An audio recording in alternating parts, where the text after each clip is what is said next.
It's the Democracy, Stupid, with Edwin Eisendrath on WCPT 820.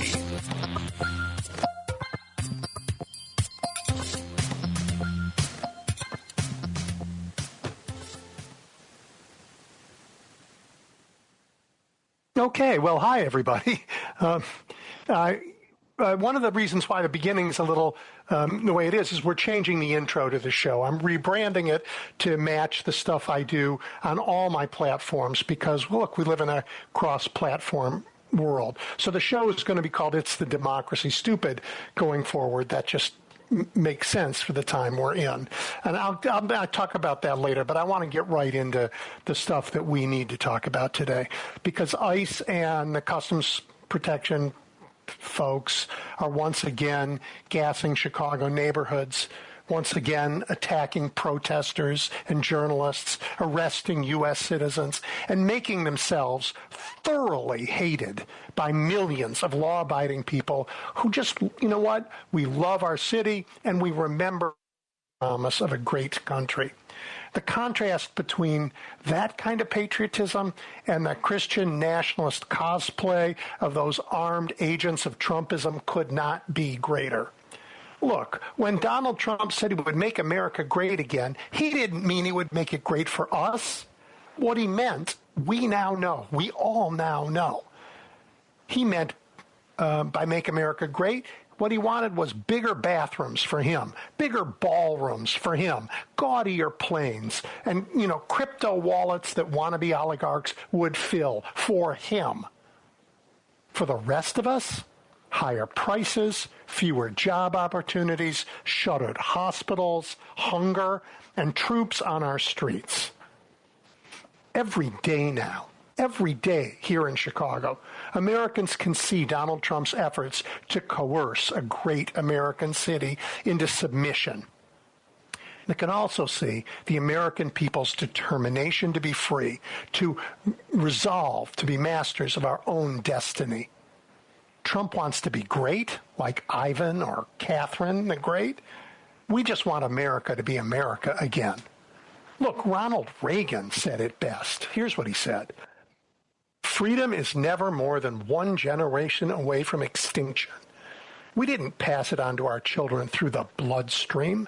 It must be fought for, protected, and handed on for them to do the same, or one day we will spend our sunset years telling our children and our children's children what it was once like to live in a United States where men were free.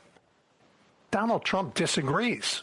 He just disagrees. He instructs his Justice Department to go after those who exercise the checks and balances created by our founders, the very things that Ronald Reagan said we had to fight for. He calls our soldiers suckers and losers. Then he gives speeches as commander-in-chief, calling on the military to target our cities. Please. You know what? William Henry Harrison, he even knew that presidents were kings. Here's what he said. There is nothing more corrupting, nothing more destructive of the noblest and finest feelings of our nature than the exercise of unlimited power. Donald Trump disagrees. In his view, the nation is organized around the whims of a unitary executive. Presidents are empowered to declare war, to decide how to spend tax dollars, to decide what laws to enforce and what to ignore. In Trump's America, coercion is the favored tool to enforce that power. Those who don't get along get doxxed or indicted or beaten up or gassed or disappeared. John F. Kennedy understood that we all contribute to our shared national aspirations. You know what he said. Ask not what your country can do for you, but what you can do for your country. Boy, the Trump family disagrees. Their vision of the presidency is it's all about what the country can do for them and their own massive personal enrichment. At no time in our previous history could a president so eagerly sell pardons, accept emoluments, broker American policy for personal profit. Please. Lyndon Johnson knew that America could always be better, and that Americans would work hard to get there. Here's what he said. For this is what America is all about. It is the uncrossed desert and the unclimbed ridge. It is the star that is not reached and the harvest that is sleeping in the unplowed ground. That's not what Donald Trump thinks the nation's about. When he speaks about our cities and our people, he doesn't describe what we could become. He says they're places of brutality and fear. He says the only way to conquer that evil is by force. James Monroe, at the dawn of our national journey, understood that we dreamt of freedom and that we would make it a trait of the American character to guard the rights and protect that freedom. He said, we must support our rights or lose our character, and with it, perhaps, our liberties. And for centuries, Americans have made that a trait of our character, and because of it, we have expanded those liberties. We have improved our democracy. We have included more people in democracy, not just at home, but all over the world. Donald Trump sees something different and wants a different nation, rooted in a different sort of national character. In his nation, after all, rights flow from the favor of the president rather than from natural law and the Constitution. So instead of a character trait that admires protecting the rights and freedom, the traits he admires are self-censorship, praise of the ruler, and above all else, obedience. Seriously, here in Chicago, Americans, reflecting our true national character, continue to fight for freedom. We stand together, friends and strangers, united in an American desire for freedom that clouds of his tear gas cannot hide. In this city, in Abraham Lincoln's home state, we recall his words, Abraham Lincoln's words, those who deny freedom to others deserve it not for themselves, and under a just God cannot long retain it. We stand here in peaceful but determined opposition to Donald Trump's effort to pervert our national character. Not just our country, but our character. We will not become a place where people who came here legally and people who are going through the legal process to establish their rights to be here are shackled and led away. We stand determined not to become a nation whose government pays foreign jailers to lock away our neighbors. That's Donald Trump's vision. It's a sickness in the national soul. We need to make America America again. And we have the power to do it. And Bill Clinton knew that. He said, famously, powerfully, there is nothing wrong with America that cannot be cured by what's right with America. Each of us has that power. Barack Obama saw it, and he predicted change will not come if we wait for some other person or if we wait for some other time. We are the ones we've been waiting for. We are the change that we seek. Chicagoans have stepped up. We have stepped up. And it's time for the whole nation now, together, to do the same and make America America once more. I have a great show for you today, and we're going to lead off with the former chair of the DNC, Jaime Harrison, as soon as we come back. Democracy, Stupid, with Edwin Eisendrath on WCPT 820, Chicago's Progressive Talk.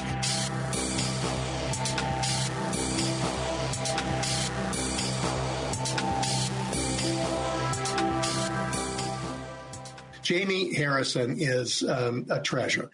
You know, he chaired the South Carolina Democratic Party and told everybody that Democrats should do what we should really do and run everywhere. And Later on, he stepped up and took on Lindsey Graham in a Senate race. It was a very spirited race, and for which a whole chunk of the country owes him a debt of enormous gratitude, taking that guy on. And then he stepped up to be the head of the DNC, which was, is maybe the most thankless job in America in so many ways. And during his tenure, he had to navigate the unprecedented, sort of disaster of a president saying at the last minute, hey, I'm not going to run, and figure out what that means. And now suddenly there's not a set of primaries, and you got to change a whole convention overnight. And he managed to pull off a great convention in Chicago. While Jamie was there, look, the Democrats had overperforming great successes and an enormous heartbreaking loss. So, Jamie, it's great to see you. It's great to talk to you again. I missed you, but you've been busy. Well, it is always great seeing you, my friend, and thank you for having me on, and thank you for your kind words. I've been doing a lot of reflecting on the last few years, and, it's one of those things you do your Monday morning quarterbacking, and you're like, well, could we have done this? Could we have done that? And there's a lot of shoulda, coulda, wouldas, but in the end of the day, the question is not where we've been, is where we're going. Yep. And what do we do in order to modify and change that? And the one thing I've told folks, I may not have the title of chair of the DNC anymore, but I still have the responsibility of making sure that we fight for the democracy that we love, that we need, that we deserve, and that we want to pass along to our kids. And so I'm staying in this fight and doing everything I can to make sure that as we go through this hell and this chaos, that we come out whole on the other end. Well, that's because, your good friend Jim Clyburn, he taught you well. I think it was something that you published where I read, he said, we don't lead to make noise, we lead to make meaning. Yes. Yeah. I mean, that's exactly right. It is, I'm not about the performative at this point, because this is not the time for the performance. It's time to do the real work. And, I had this interesting interview the other day with this guy, Paul Resendorf, who's an independent, and he's a great guy. I really like him a lot. But then he posted a meme on this, why the Democrats suck, and then he talks about who's to blame for all of this. And I responded back to him in a tweet that I remember in the Five and Dime store in my hometown that I grew up in Orangeburg. There was a sign that said, you break it, you buy it. Well, you know what? It's not Democrats that just broke this. It's not Republicans that just broke it. It's not just independents that broke it. We all broke it. And so we bought it. And now the question is, what do we do with it? We are in this situation because of choices that we've all made. And now we need to make the right choices in order to make it better, in order to fix it. So let's talk about this set of choices. They feel very much like we are, to quote Elon Musk's message to federal employees, it feels like we're at a fork in the road. Yeah. We're at a fork in the road moment. Yes. Because we got one side that has a vision of America that is, let me say it differently. The trait of Americans, the trait in our character from our founding has been that we believe in freedom and we want to fight for it. And that fight has taken hundreds of years, right? It didn't come to Black America for a long time. Women didn't get the right to vote for a long time. But that trait that we believe in freedom and want to fight for it was something that all Americans liked. The trait that Donald Trump likes is self-censorship, praising the boss, and obedience. Right? They're not compatible. It's a different fork in the road about who we are fundamentally. Not just what we do, not just what laws we pass, but who we are. And I feel like that's where we are today. It's right where we are. And it's so funny that you said this, because this week's episode of my podcast, At Our Table, I have Jim Clyburn on there, and he talks about Alexis de Tocqueville and when de Tocqueville came to America. Yep. And he talked about the greatness of America, and he said the defining greatness of America is its ability to fix its faults, right? The question is, do we still have that ability? Yeah. Do we still have that ability? We have to see those our faults, fix them. Yeah. And you're right. You have to see them in order to fix them. Yeah. And some of us are still blind to them, right? Well, let's talk. I mean, yes, a lot of the country. I mean, I'm not even sure it's their fault. The propaganda machine is very big right now. It's very big, and social media and technology have just made it worse. Well, that's why you and I are doing this here, and why you have Jamie's Table, why you have your own podcast, reaching out to lots of people that the mainstream media has ignored, and that the propaganda machine, is sort of the fog in the air. You're breaking through it. Yeah. I mean, that's exactly the reason why I started a podcast, because I got tired, Edwin, of when I was chair going on, and they have a frame in which they go into the interview with a frame in which they want to have a discussion and where they want to push you, right? Yeah. Instead of just allowing the conversation to go where it goes, for the facts to be the facts. They want to spin it in a certain way. They want to create the antagonism. They want to paint you or the party or candidates in a certain fashion or form that fits their agenda.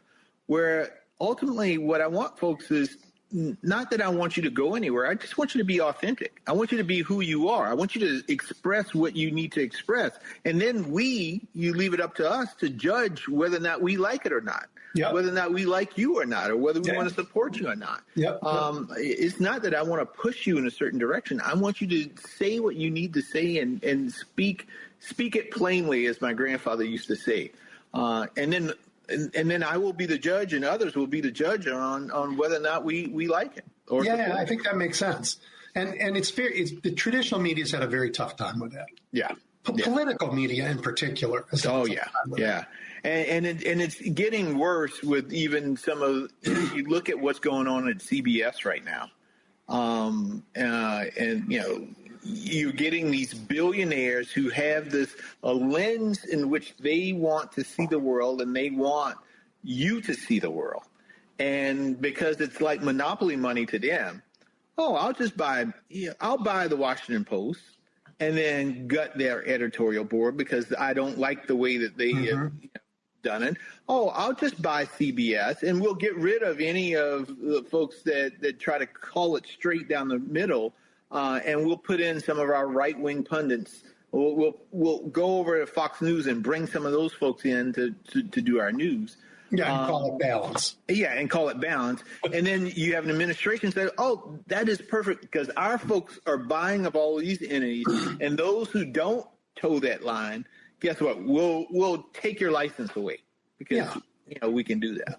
Well, coercion is Americans have never liked to be pushed around. No, and this is an administration that believes in coercion. Like I said, their favorite traits are obedience, and if they don't get it, they send troops to my city. Yeah, I just don't.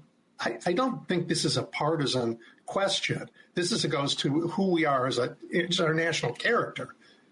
That's exactly right. I mean, all of the norms, there are certain norms that you expected, regardless if it was a Democrat in the White House or a Republican or Democrats controlling the House or Senate. Those norms are all gone because these people, they don't believe in the rule of law, or at the very least, they don't believe that the rule of law applies to them. It applies to everybody else, and it's only in terms of how they interpret that law, and that's the thing that's problematic. And they don't like to be called fascist, but if you do fascist stuff, then you get to be called fascist. I mean, that's the bottom line, right? Yeah, I would call him a fascist any day and stand by it. Yeah, I mean, you don't rip down the White House without any permission. Just tear it down, put a wrecking ball. Tear it down. You don't send Congress into the witness protection program during a government shutdown, for gosh sakes, like the Russian Duma.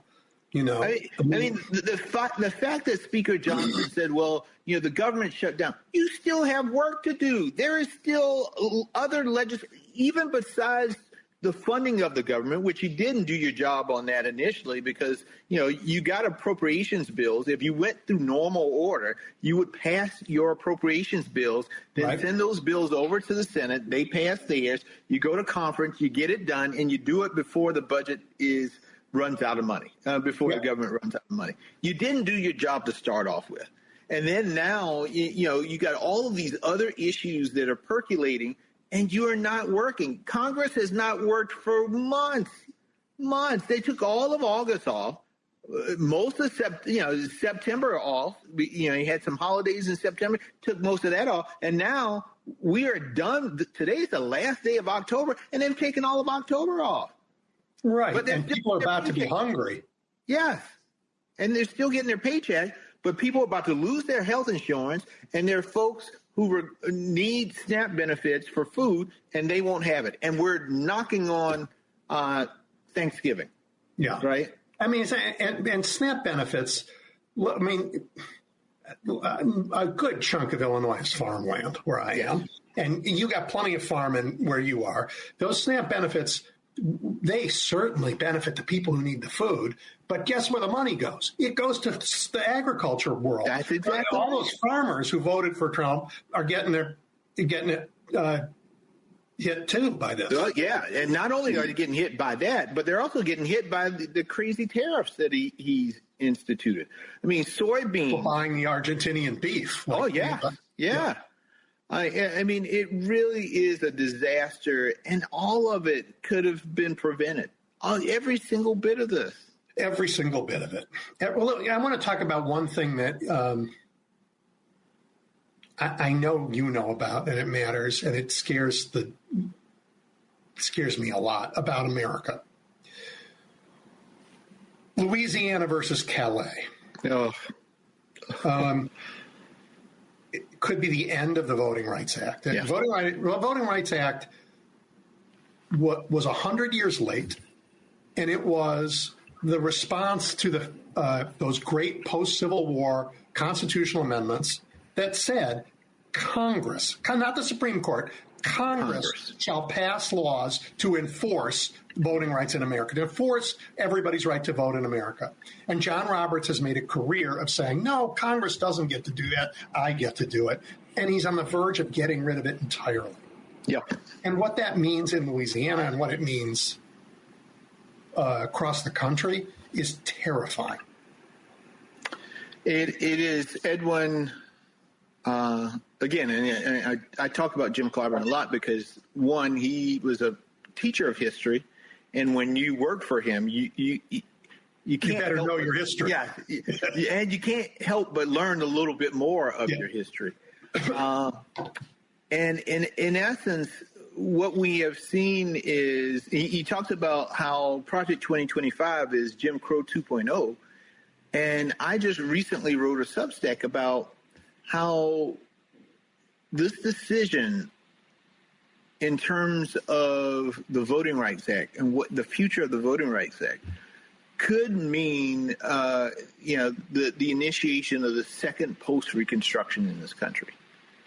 And we know what happened in the first Reconstruction. That was the emergence of Jim Crow. That was the emergence of he just wrote this book called The First Eight, in which he details how the first 8 black congressmen that served in South Carolina, and they all served in that period, the Reconstruction period after the Civil War, up until about 1890. I think the last one served until 1895. And there were 8 black congressmen. Well, it took almost 100 years, Edwin, between the 8th and number 9. Jim Clyburn was the number 9. So almost 100 years before South Carolina, a state that at one time was majority black, right? The state where the bulk of enslaved Africans came to this country. It took almost 100 years for South Carolina to elect another black congressman. And if John Roberts in the Supreme Court are able to gut the Voting Rights Act, it is not far-fetched to think that we could go through another period very similar. Many of the African Americans that are in Congress today are in seats that are VRA seats in the South.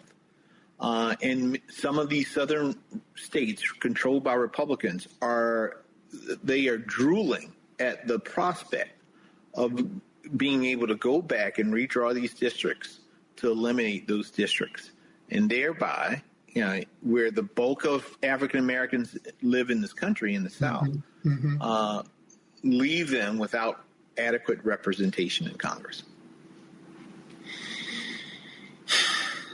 Or in state legislatures. That as well. Everywhere. And, Roberts has this fallacy that the Voting Rights Act is past its expiration date because there's no more racism in America. Right? Let's talk about that. Because in my lifetime, I'm sure, God knows, America's race is not a new problem in America. No. But in my lifetime, there's never been a more racist administration. Yeah. Not ever.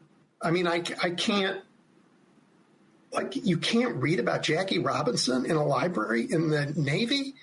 I kissed. Did you see those? I call them trading cards. Those white people trading cards. Those things that Homeland Security puts out. Those this is this fork in America that I'm talking about. This is not a people yearning to be free. This is a people yearning to shove everybody else around, and that goes to who we are, profoundly who we are. Profoundly, and it's disturbing.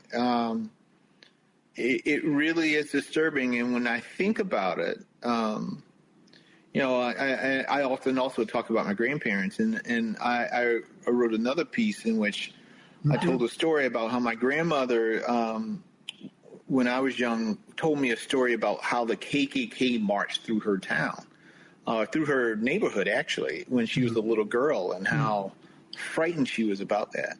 Yeah. And, you could still see, she would tell the story, and you could still see and feel the fear that she had. Well, Edwin, it's moments like that and the traumas that sometimes you bury. I almost forgot that when I was 11 years old, and this was in the 80s, so I had to have been 1987. In my hometown. You were 11 in 1987? That is just, for me, that is just young man. This is the thing. Is sometimes we compartmentalize these things like the KKK. That was so long ago. That marching is so long ago. The KKK marched through my hometown in 1987 when I was 11 years old, 3 days after my birthday. And it was a friend who had to remind me about it. And I remember my grandma, and once he reminded me about it, then all of the other memories it triggered all of the other memories. Sure. And I remember my grandma that weekend really just saying, we're not going downtown. We're not this and we're not that. Right. And I asked her about it, and she said, there's some bad people who are doing this and then all of but that was 1987. Yeah, but there's a difference between when the KKK marched when you were a kid than when your grandma was a kid. Oh, yes. And the difference was that we had laws, and if they broke the laws, they were going to get prosecuted. Yeah. But now we have a president who, if they break the laws, they know they're going to get pardoned. So we are back to armed thugs being able to do what they want to do with impunity, at least from federal law. Well, he often said, make America great again. The question is, what America was he talking about? And who was he talking about? Who was that greatness, assigned to at that point in time? Well, he's answered that question, I think, without debate anymore. It isn't about any point in time in the past. The only thing he wanted to make great was himself. Yeah. He returned from a trip to Asia this week with a gold crown. This is who this man is. Well, and a gold crown, and his kids are making a bunch of gold in their bank accounts, given all of the money that they have made since he's been elected president again. Again, all criminal. Had any other folks done any of this stuff? You know, all of this pearl grabbing that the Republicans did about Hunter Biden and paintings and this and that. When you look at these people have become billionaires. Yeah. Billionaires. Stealing from you and me. Yeah. Yeah. Well, I mean, a lot can be said about Joe, about the job he did or didn't do, but there's nobody who thinks he wasn't a decent human being. That's exactly right. That's exactly right. And oh my gosh, we are learning how important that is. Yeah. Well, you know, decency it's really, really important. And we see that now more than ever. We see that now more than ever. And I just, you know, I don't know, Evan. The mental anguish that these last few months, and I know I'm not the only one going through it. I see it. You know, just you go to your kid's school or you see people in the stores, and you know people are going through some hard times right now. It is really, really hard times, and it's not just hard economically. I think that the mental weight that these times are putting on people, and you know, I hear the horror stories about ICE in some of these communities and detaining people who are American citizens. Yes. Right. It is. In my wildest dreams, I could never have imagined this type of chaos in this country. Yes. The other side, though, and I see this in my city every day now. You know Chicago, and you know Chicago's historically segregated city. Mm-hmm.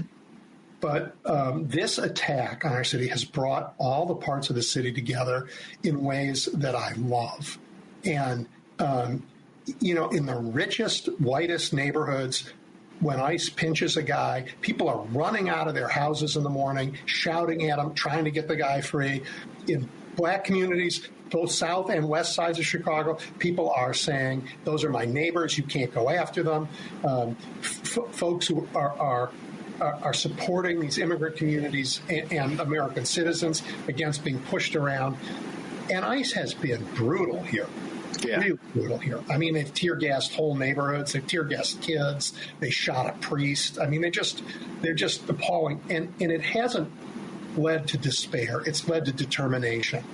And I suspect the voter turnout in the next election, when they have a chance to actually go to the polls and have a say about this, they could have one polling place for the whole city. People will stand in line for 40 hours to cast that vote. Well, I hope so. I hope I hope the American people stand up and speak out in a way that we have never seen before, so that they send a strong message to folks, and particularly, you know, I don't really give a damn the message that it goes to Donald Trump, but I want the message to be sent to the feckless Republicans that you see in Congress, the ones who talk a great game, but in the end of the day, who have who have been as pliable as a string in the wind. I mean, these folks are just, Mike Johnson's, the Thunes of the world. Yeah, you want to send them a message. I want them beaten. Yes. I want them out. Well, that's the message that I want. I want to wipe them out. Wipe them out of the Congress. They are in terms of what they've done to America. Yes. In terms of their leadership, their moral leadership. I mean, I've said this before. In my lifetime, again, Republican or Democrat, there has never been an administration until now where there is literally no one in the senior leadership of American government I can admire. Yeah. I can point to and say to a young person, that is a decent, good person trying to do good for America. There isn't one. Not one. And all of these guys wrapping their arms around it and making excuses for it have forfeited their right to be in government, and I hope we hound them out. Yeah. Hound them. Well, we have to. For the first time in recent American history, there's no USAID in order to assist countries overseas. Yeah. The IDEA at the Department of Ed is basically being cut because the folks who are there to ensure compliance, making sure that families with kids with disabilities, they're gone. Gone. I mean, you look at HHS and what Robert Kinney has done there in terms of measles outbreak. I just took my kids to their well visits at the pediatrician, and she and I were talking, and she said, Jamie, you also need, as an adult, need to think about, have you gotten all of the shots that you needed when you were a kid? Because if you didn't, the outbreaks, we are starting to see whooping cough again. We're starting to see measles. We're starting to see all of these things in which we had control over now are breaking out all over the country. So we're less safe. We're less healthy. And all of this chaos, again, comes from one man and one party. Right. Who was going to, by the way, bring peace to the world on day one? Who wants a Nobel Peace Prize so badly? Right. How the hell do you get a Nobel Peace Prize when you're beating the crap out of people in your own cities? Right. Or blowing up boats in the Caribbean. Yes. Yes. And now he wants to do nuclear testing again. Boom. He loves it. So, all right. So I got to ask, the last couple of weeks, there have been these postmortems on the Democratic Party, what we could have done differently. And there were two of them that came out. Each was a little bit different. Are they helpful, these sort of things, or are they or is it the money protecting itself? Yeah. The last one I saw, there's some good stuff. You can always find some golden nuggets in all of them. Right. Yeah. I do think there's a little CYA going in some spaces on this for some people. Some people just trying to keep themselves relevant. Right. But in the end of the day, there are some fundamental changes that I do think we have to make as a party. At the same time, I don't, we've been in spaces not quite like the one we're in now, but in moments like this before in which the party is in the wilderness, right? Mm-hmm. In which the newspapers are and the reporters are writing the obituaries. And all of a sudden, like the phoenix, we come out of the ashes and we reemerge. Mm-hmm. And I believe that's going to happen again.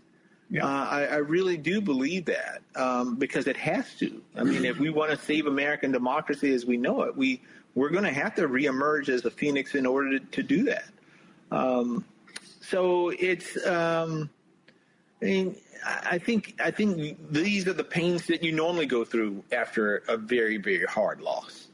I guess. I mean, Americans don't know what the Democratic Party is. It's very hard to know. Frankly, I mean, you've been the most inside there can be into the Democratic Party. And even you can sometimes like, what is this thing? Because it's a small county party in Nevada, and it's, a mayor's race in New York, and it is this national organization that cannot help but be dysfunctional because you got a White House who wants one thing, you got state chairs who want something else.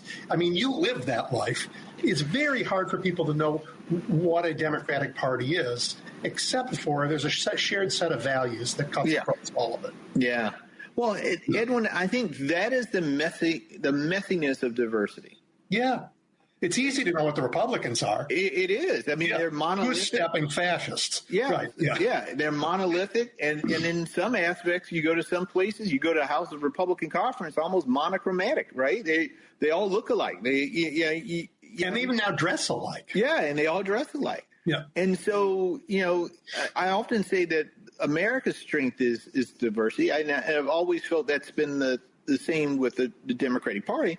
And the Democratic Party is a reflection of America in some aspects. I mean, we look like America. We represent all of America's diversity. in terms of gender, sexual orientation, religion, ethnic backgrounds, race, creeds, everything that you find in America, you find in the Democratic Party. I cannot always say that's the case in the other party. No. And so when you have that much diversity, stitching that all together and say, okay, you need to be on one accord, you need to have one message, that's a hell of a task. Yeah, it doesn't going to happen.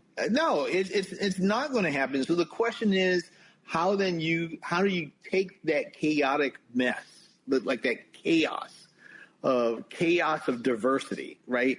And get it together so that it is in some semblance of some form or fashion that it can be productive and actually do good and move forward. And that is the challenge that the party has. And that is not the challenge that you see on the other side. It is much simpler. And they try and use our diversity against us. Oh, they do. So like New York City is not any place in Kansas. No. So New York has a mayor's race, and they have a guy who wins a Democratic primary named Zoran Mamdani. Yeah. God bless New York. God bless her. He won the primary. I hope he does a great job as mayor. That does not mean that the Democratic Party in Kansas is exactly the same as it is in Manhattan. No. It's not, and that's okay. And that it is okay. I mean, even if you take our three biggest cities, if you said New York, Chicago, and L.A., right? Yep. Those three, they're all Democratic. Very different.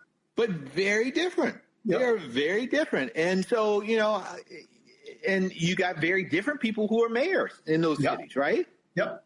So we are not monolithic in that sense, and people reflect the needs of the people on an individual basis. When Speaker O'Neill said all politics is local, it's true. It is local, and you got to serve your constituents. Yes. Although Mike Johnson doesn't have, he's never, because of gerrymandering, he's never actually had a real campaign in his life. Never. And he's not working for the people in his district. He's working for the money and the map makers in Washington. That's exactly right. Right. So I tell folks, you can't take too much out of one particular election and then apply that to the entirety of the Democratic Party. Because that's naive to do so. Because you can't know a whole lot about the party if you think one election defines who the party is and what we are and what we believe. But we do have some enduring values that we have do. Most of the time lived up to, not always. Yeah. But we want to work for the people who live in these districts. We really want to work for them and make their lives better. That's exactly right. And to the extent that the people have different needs in different parts of the country or want to test out different ways to meet those needs, that is perfectly fine. Yep. Edwin, you could go to, again, take those cities that I just said, and you ask them, what are your top 5 priorities? The 5 things may all still be the same, but they may be different in terms of the priority scale, right? Yep. And so education may be number 1 for one city, but healthcare and healthcare 5, whereas it could be totally reversed in another city. Yep. It's not to say that those things aren't important to them, but the priority in terms of what they are going to address changes based on that. And these places have different assets to bring to solve those problems. That's exactly so the solutions aren't going to be the same. That's exactly right. Yeah. That's exactly right. That's really interesting. So what advice did you give Ken Martin? Well, wear a tougher suit. Oh wow! I mean, that role is it's hard and it's difficult. It is the equivalent of a fire hydrant because everybody's pissing on you. I mean, it can be really, really hard. And it's even more, I think, even probably a little bit more challenging when you don't have the White House in some aspects, because then everything falls on your shoulders. And you have to figure out how you help navigate this this big democratic ecosystem. And you have people who have unrealistic expectations then for what the DNC can actually do. There's some people who don't know what the DNC does, but they will apply everything that is wrong to the DNC. Well, the DNC did this. The DNC didn't recruit somebody to run for Congress in my space. The DNC put money in this and that. all the while they're talking about some other entity in the Democratic ecosystem, but then they don't know that, and they just all apply it to the DNC. That's right. And so it's this extra weight and burden that's on the organization, and it's not always easy. And then I think, Ken is very ambitious in terms of the things that he wants to modify and change. But you also have to understand that this is an organization that change is not always the most receptive thing. Yep. And so you got to be strategic about, it's like giving kids medicine, right? Sometimes you have to put the medicine in something that is fruity or gummy or something that so that they take it. You can't just give them the full dose and have them respond in the way that you want them to. And so I think these early months it's him figuring that out, right? Yeah. But Ken Smart, he was a great state party chair, great president of the ESDC. And I think in the end, he will do a wonderful job as chair. And he knows what Democrats are for. He's got this values part down. Yes, he definitely does. Yeah. So we have this bind, and you lived this. The current divide, we've talked about it in a number of ways, this fork in the road. Another way I've thought about it is, look, the Republicans are all about organized money, and we're about organized people. Yep. It's a big difference, but you can't run a party without money.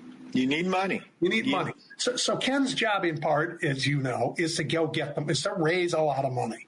And that's different. And there's a tension right now between that and the people organizing part, because the money is not always on the same side. No. And that's very, very tough. It is tough. And but folks, folks need to just, it's like when you teach your kids how to ride a bike and they fall down a few times, but you tell them to brush yourself off and you get back on. Well, that's what people need to do right now. They need to get back on. They need to, our large donors, major donors, they can't just take the checkbooks and go home, right? We need those resources in order to compete, because if we are not able to compete, it's only going to get worse. Only going to get worse. It's only going to get worse. And so the question is, how do we, our actions today have to be geared towards how do we make things better? And regardless of whether you have a big checkbook or a small checkbook, you got to figure out what it is that you can do in order to make things better. And that may mean, it may, for some people, it may be writing a check. For others, it may be making phone calls. For others, it may be running for office themselves or knocking on doors. But every single person, if you believe in this nation, if you believe in democracy, if you want things to be better, you have to do something to make it better. And we all have that obligation and responsibility. I mean, we have, for better or worse, we live in a time when what you do matters. Really matters. It really matters. I think that is morally clarifying. Yes. Your decisions matter. And so I think Democrats, by and large, are making some good decisions. But the public sometimes thinks that Democrats are something that we're not, because what they think Democrats are the things the Republicans tell them we are. Mm-hmm. How do we break that bind and speak up for ourselves and not always get defined by the guys who are trying to hit us over the head? No, that is so true. We are not, as a party, Republicans are very good at pounding their chest, right? They're very good at saying what they're for and the like. They're also very good at taking credit for other people's work. Showing up at all those things I didn't vote for the ribbon cutting? Man, Evan, I told one reporter, I said, I now know what happened to those kids in high school who would always show up to class, never did their homework, and would tap you on the shoulder and ask, can they copy yours? Mm-hmm. All of those people have become members of Congress for Republicans, the Republican Party. But it is true. They're really good at taking credit for other folks' work. Whereas Democrats, we sort of keep our head down. We're sort of nerdy policy wonks that just want to do the work, but don't really, once we get that problem solved, we want to move to the next problem. But we don't want to tell anybody that we did it, right? We just want to, we feel content from the fact that we were able to address it and we move on to the next issue and problem. Well, in politics, you can't do that. And so one of the things I think we need to do is we got to tell people what we want to do, educate them about the process by which what we have to get done in order to achieve that. Then we have to get it done and accomplish it. And then we have to tell people constantly that we got it done so that they finally understand that what we did and what we achieved, and we did it on behalf of them. Yep. I think that's a big part of it. I think we need more of our own platforms to get our message out, because what used to happen in the past, you could always count on traditional media to say, well, and the Democratic president got this done and was able to achieve this, and then, people, I mean, that doesn't sell ads, right? No. They're not going to talk about it. And that's why during the Biden administration, arguably you could say that Joe Biden got more done legislatively than any other president since LBJ. Well, and the result It's The Democracy, Stupid, with Edwin Eisendrath on WCPT 820, Chicago's Progressive Talk. Hey, everybody, welcome back. I don't know what happened to the end of that interview with Jaime Harrison, but you can go online. You can go online to WCPT or to my Substack. It's The Democracy Stupid, and find it and hear the end. He was just winding up, and the end is great. So feel free to do that. But now, you turn to Ohio, because David DeWitt is back, and he is, of course, the fabulous editor-in-chief of the Ohio Capital Journal. You know him. He's been on a lot. Hi, David. How are you? Hey, Edwin. Thanks for having me. It's nice to talk to you again. I'm doing well. How are you? I'm doing I just want to tell you this, I guess. I'm doing well because I am so proud of the people of my city. What the federal government is doing in Chicago is so appalling every day, with the tear gas and the attacks on citizens as well as immigrants who are here in the city. And I've just never seen my city so united in its opposition. And it isn't being cowed. It's standing up in greater and greater numbers, peacefully, but determined not to be bullied by this nonsense. Well, that's really great to hear. Chicago is such a wonderful city, and I've definitely been thinking of you as I've watched this just disgusting display by the federal government and the administration. So I'm glad to hear you say that. That's music to my ears, Edwin. Yeah, I mean, there are two sides, right? There's the disgusting side. There's the side where that represents something that doesn't feel like our country. And then there's the side that wants America to be America again. And it's standing up, and it's proud to stand up. And David, I'm going to make a prediction that Chicago is Donald Trump's Waterloo. That standing up here and not letting him get away with it is going to inspire everybody else. And his poll numbers are going to go plummeting to the point where even his Republican toadies in Congress run away. Yeah, I hear you. His poll numbers are already starting to plummet quite a bit. He's setting new records for that. But yep. You're right about what needs to happen. It's his base there. Yeah. Well, let's talk about Ohio, because notwithstanding the plummeting poll numbers, once again, Ohio is like gerrymandering ground zero. And I know Texas is doing what they do, and California is responding, but you guys have a special relationship with gerrymandering because your voters have gone to the polls. I mean, well, let's back up. Ohio is a state where voters are allowed to go to the polls and amend their own constitution. Right? And they did so, or at least they thought they did so, on gerrymandering. Would you take a minute and walk us all through the various efforts to deal with the Constitution on the question of gerrymandering for the past few years?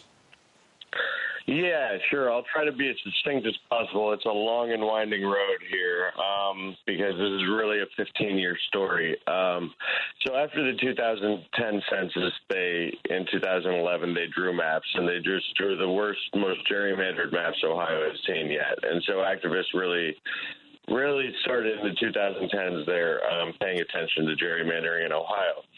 And they went to the citizens with a couple different ideas, and eventually there was enough momentum to get true gerrymandering reform that the legislature perked up and realized, oh boy, like these activists are going to get redistricting reform if we don't step in and do something too. So the lawmakers got involved, and in 2015, they worked with the activists to draw a new process, to come up with a new process for drawing districts that established an Ohio Redistricting Commission. The thing about the commission was, though, while everybody agreed with it at the time and nobody really opposed it, and voters ended up passing this reform with more than 70% of the vote, I left politicians in charge, essentially, of drawing the districts. It provided opportunities for bipartisanship. So it said, first, you have to do everything you can to get a bipartisan map,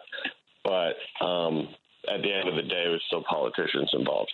In 2018, voters passed the same basic concept for congressional redistricting. Now, those reforms that were passed by 75% of the voters, they said you have to draw fair, non-gerrymandered districts. They have to be proportional. They have to be representative. They have to represent, proportionality in the state. And they can't be drawn for partisan advantage. Now, so we passed these reforms, huge bipartisan support for all of it across the state. And 2020 comes around, the 2020 census, new redistricting process in 2021. The politicians refused to draw not gerrymandered maps. So Ohio's about a 55% Republican to 45% Democratic state. They drew themselves, the Republicans, on a partisan basis, only passing partisan maps without bipartisan support. They drew themselves 67% control over the Ohio House, 75% control over the Ohio Senate. And, again, it turned out to be 66%, so 10 out of 15 U.S. congressional district seats. They ignored 7 bipartisan Ohio Supreme Court rulings declaring these to be unconstitutionally gerrymandered. They ran out the clock so that voters were forced to vote under the unconstitutionally gerrymandered maps because there was no time to draw a fair one, and they forced these gerrymandered maps on voters. So, voters, one of the things that, without passing it on a bipartisan map basis, one of the things that happens is they couldn't pass a 10-year map. The maps only lasted 4 years. So when they did that back in 2021 for our congressional districts, we knew that we were going to have to redraw the maps again this year because that was the time constraint in the constitutional amendment. So while all this has been happening throughout the country with Texas and California and stuff, as you say, Ohio already had to redraw our congressional districts anyway because they didn't pass them bipartisanly last time. So that's why we are doing another round of gerrymandering in Ohio now. Crazy stuff, right? The voters are clear. They changed the law. They were clear. And your legislature just simply does not care. And no one can hold them accountable. Yeah, they just absolutely refuse to follow the Constitution as it's written. And in the meantime, the bipartisan Supreme Court that was striking down their maps, the one bipartisan Chief Justice was forced to retire due to age.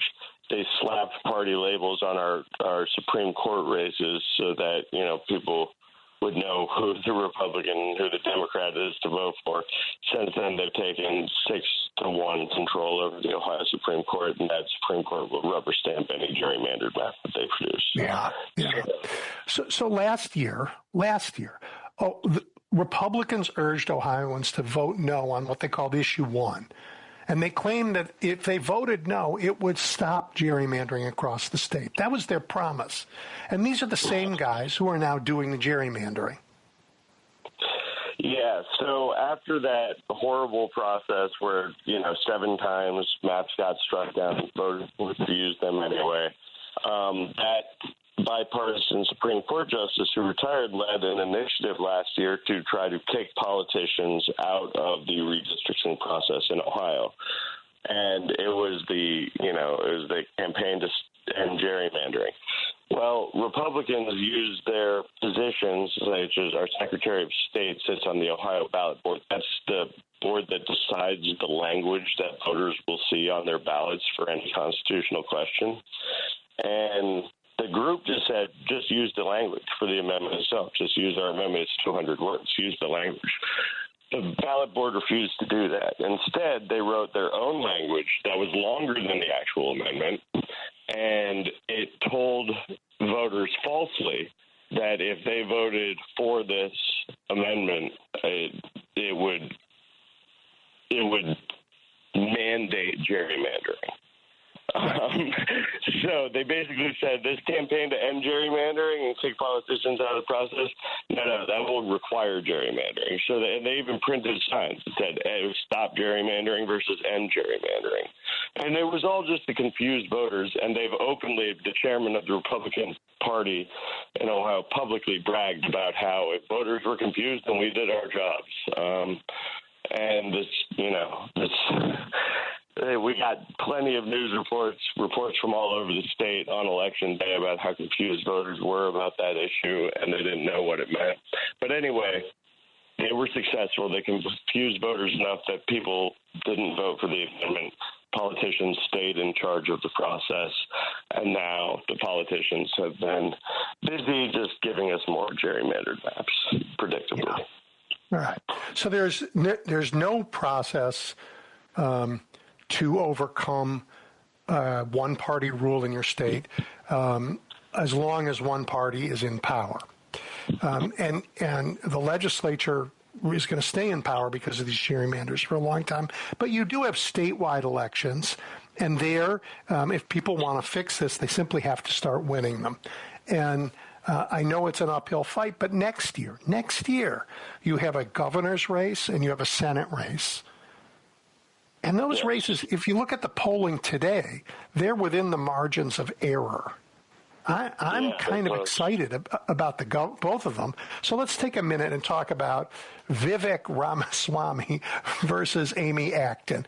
And I don't believe most of my listeners know about Amy Acton. Vivek, they may remember from his stellar performance as a Republican candidate challenging Donald Trump for the nomination of the party before he became a Republican butt kisser to Donald Trump, and then was so repulsive that he was exiled from Washington, and now he's running for governor in your state. Yes. But I don't think people know Amy Acton. And she's well known in Ohio, which is great. But talk about, just to introduce everybody else to her. Yeah, so Amy Acton is, she really came to fame during the pandemic as she served as Republican Governor Mike DeWine's director of the Ohio Department of Health.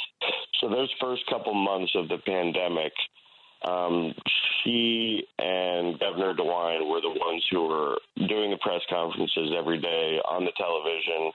The Wine with DeWine thing at 2:00. They were the ones who were giving Ohioans all the information as we were, on lockdown at home for the most part. So that's where she really came to prominence. Now, she was almost immediately the subject of an awful lot of, lots of people really supported her and what she was doing, and she's a very calm, measured, thoughtful presence. Obviously, there's a lot of controversy there, and a lot of she ended up, people were giving her lots of threats and things like that, and showing up outside of her home and whatnot. So she became a controversial figure as far as, COVID denialism goes as well.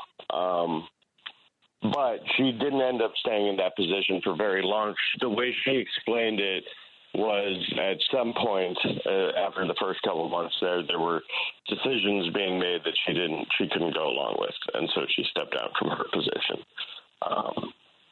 So she's well known in the state. She's got, except for the deniers, she's got some bipartisan, very positive feeling if you look at the polling. And she seems to be, at least early on, a pretty good campaigner. Yeah, from what I can tell, she's really putting in the work. I read all these small town newspapers all throughout Ohio, and I can see her crisscrossing the state, going to these smaller cities and places, rural areas, which I think is great because if you're going, she's probably not going to win these counties, but she might increase her margins there just by showing up and having a conversation. And so it's important. I think that's a good thing for me to just observe that fact that she's in these small cities in rural Ohio campaiging. Yeah. It's interesting the juxtaposition between her and Vivek, though, because, she's driving there with one staffer in a car, or by herself, and he's got, everywhere he goes, it's helicopters and trucks and dark SUVs and an entourage and stuff, and it's just, that's quite a juxtaposition to see, too. I just can't believe that in a time when the President of the United States and the Republican Party are going, are saying we're not allowed to give food to Americans, and fighting in court against and losing in court against people who are suing to say, of course you're allowed to give this food to Americans, and you must do it. But they don't want to do it. At a time when prices are going up for ordinary Americans, and this crowd in Washington is, decamping from Washington to go to Mar-a-Lago for a flapper 1920s party last night, and tearing down the White House to put in a golden ballroom, and redoing the Lincoln bathroom in white marble, and Trump saying, well, that's how Abraham Lincoln had it. I'm sorry, that's not how Abraham Lincoln had it. That people of Ohio are going to see Vivek and his helicopters and his entourage and say, we're just tired of this. Enough is enough. I mean, the optics aren't great. I mean, it's very let them eat cake, is it not? I mean, the rich just get richer and live more opulently, while people like that we know, our neighbors, our friends and neighbors are, forming lines at the food banks around the corner. At least that's what I see. So, yeah, no, it's but it goes beyond optics. It's just it's really low character. I mean, honestly, at the end of the day, this obsession with greed and opulence and wealth and stuff, and this lack of regard for humanity and, hungry children, hungry families health care, kitchen table issues. I will never understand how these people think. I don't get it. Yeah. Well, I know you're interested in history, and I began this show a while ago sort of talking about what I think is happening. There's Donald Trump saying, make America great again. He really means make me great. I want to be Catherine the Great. I want to be Ivan the Great, and versus what I see on the streets of Chicago, which is people saying, let America be America again. Young people do not even know what it was when America was attempting to have these ideals that brought everybody. We need to do that again. And one of them, I quoted a bunch of former presidents, but one I think you would like was Monroe, who said, we must support our rights or lose our character, and with it, perhaps, our liberties, right? So you made this point about character. Donald Trump sees a different nation. His nation, he doesn't believe that it's in the American character to fight for our liberties. The traits he admires are self-censorship, his praise of himself, and obedience, right? So he can sit on his gold bidet. Absolutely. Yeah. Yeah, and it reminds me of, I suppose we've always had this back and forth struggle in the history of this country, but there's that line, I won't be able to attribute it, but nothing that's wrong with this country. There's nothing that's wrong with this country that can't be solved with what's right with this country. Yeah. There is nothing wrong with America that cannot be cured by what is right with America. Bill Clinton. Yeah. And I really believe that. I think that's true because all of the tools are there. We have all of the tools that we need. We have all of the history of that character in us when we do the right thing. Yeah. We just need to find that part of ourselves again. Well, as I say, make America America again. Yeah. Make America America again. And I that's why I love to hear what you're saying about Chicago. And I think it's important that when people stand up and speak out and see, that other people are doing the same, that encourages everyone. And, I'll go to Howard's Inn next, it's the million small acts by different people every day. That's what adds up to change the world. Yep. And I'm seeing it on my streets. I'm so proud of Americans for what I see, and immigrants. I mean, together they're doing this. It's just our fundamental American values: freedom of speech, freedom of assembly, freedom of liberty, press. The things that we're supposed to care about. Yeah. You don't see that in the in the masked thugs who are pointing weapons at people all over my city. No. Yeah. All right, so let's talk a little bit about the Senate race. So Sherrod Brown is back, trying to make a comeback, and John Husted was sworn into the United States Senate, notwithstanding his being in the room when the first energy scandal happened, to take J.D. Vance's the position that J.D. Vance vacated in order to become the vice president, so he could use a big platform to say he wishes his wife wasn't a Hindu. It's so embarrassing. Talk about no character. Oh my God! It's like watching somebody just totally debase and degrade their humanity every day for the whole world. Every time he opens his mouth. Yeah. I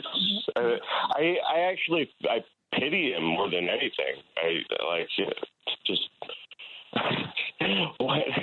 Just watching someone darken themselves and then stain themselves like that is pitiable to me.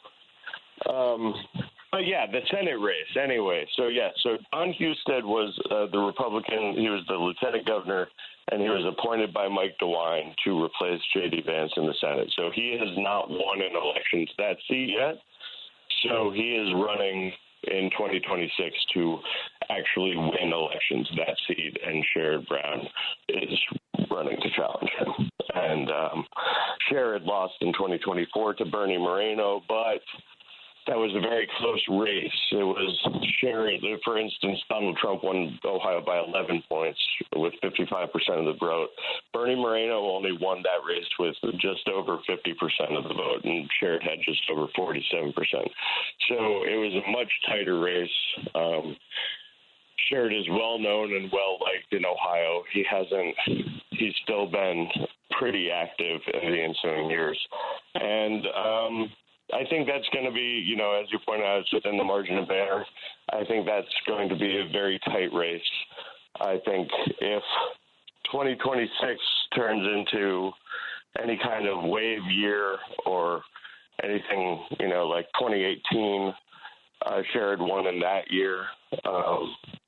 Or in 2006 was a huge Democratic wave year, backlash to the second term of the Bush administration, and that's when Sherrod originally beat Mike DeWine for his seat.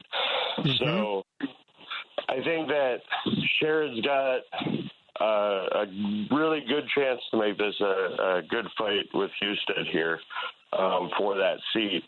And also, in general, the Democrats should be looking at 2026's midterms, election should be an opportunity for them. And it's not just the governor. Talk about gerrymandering. We have Secretary of State is open.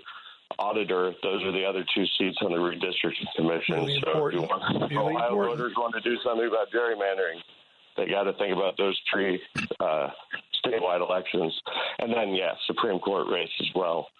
And, we're going to talk about all those, you and I, as we get closer a few times. How confident are you that the elections are going to be secure and fair? There's some worries that all this militarization is prelude to having this, the federal troops on our streets saying, "Oh, illegals are voting. We need to take the ballot boxes." And we know there was nonsense. People that around the country, Republicans were refusing to certify election results last time and had to be forced to do so by courts. What is your sense of the integrity of the election process in Ohio? So in Ohio, I'm confident because we've had really, really highly successful elections. We have 99 point whatever 9. There's essentially no fraud. There's very, very few cases of voter fraud. It's like handful, like 5. It's like 0.00005% or something like that. Yep. And usually that's like somebody voting twice in like 2 different counties or something like that. As far as non-citizen voter fraud, the Secretary of State has exhausted himself looking into this, and he's tried to find all of these cases, and he's recommended them to local prosecutors. The local prosecutors look at them, and they're just not. It's like somebody at the DMV has got a wrong registration form. They didn't even try to vote. So so out of 600 cases that he looked at last year and recommended, only 5 of them actually ended up going to prosecutions. So That's how low the vote. There is no voter fraud. Our elections are secure and accurate, and essentially, and that's always been the case. So and the other thing about Ohio though is that I'll note all of those restrictions to suppress the vote, basically those laws that are designed to make it really hard for young people and for the students at Ohio State to register, and disabled people and transient people to vote,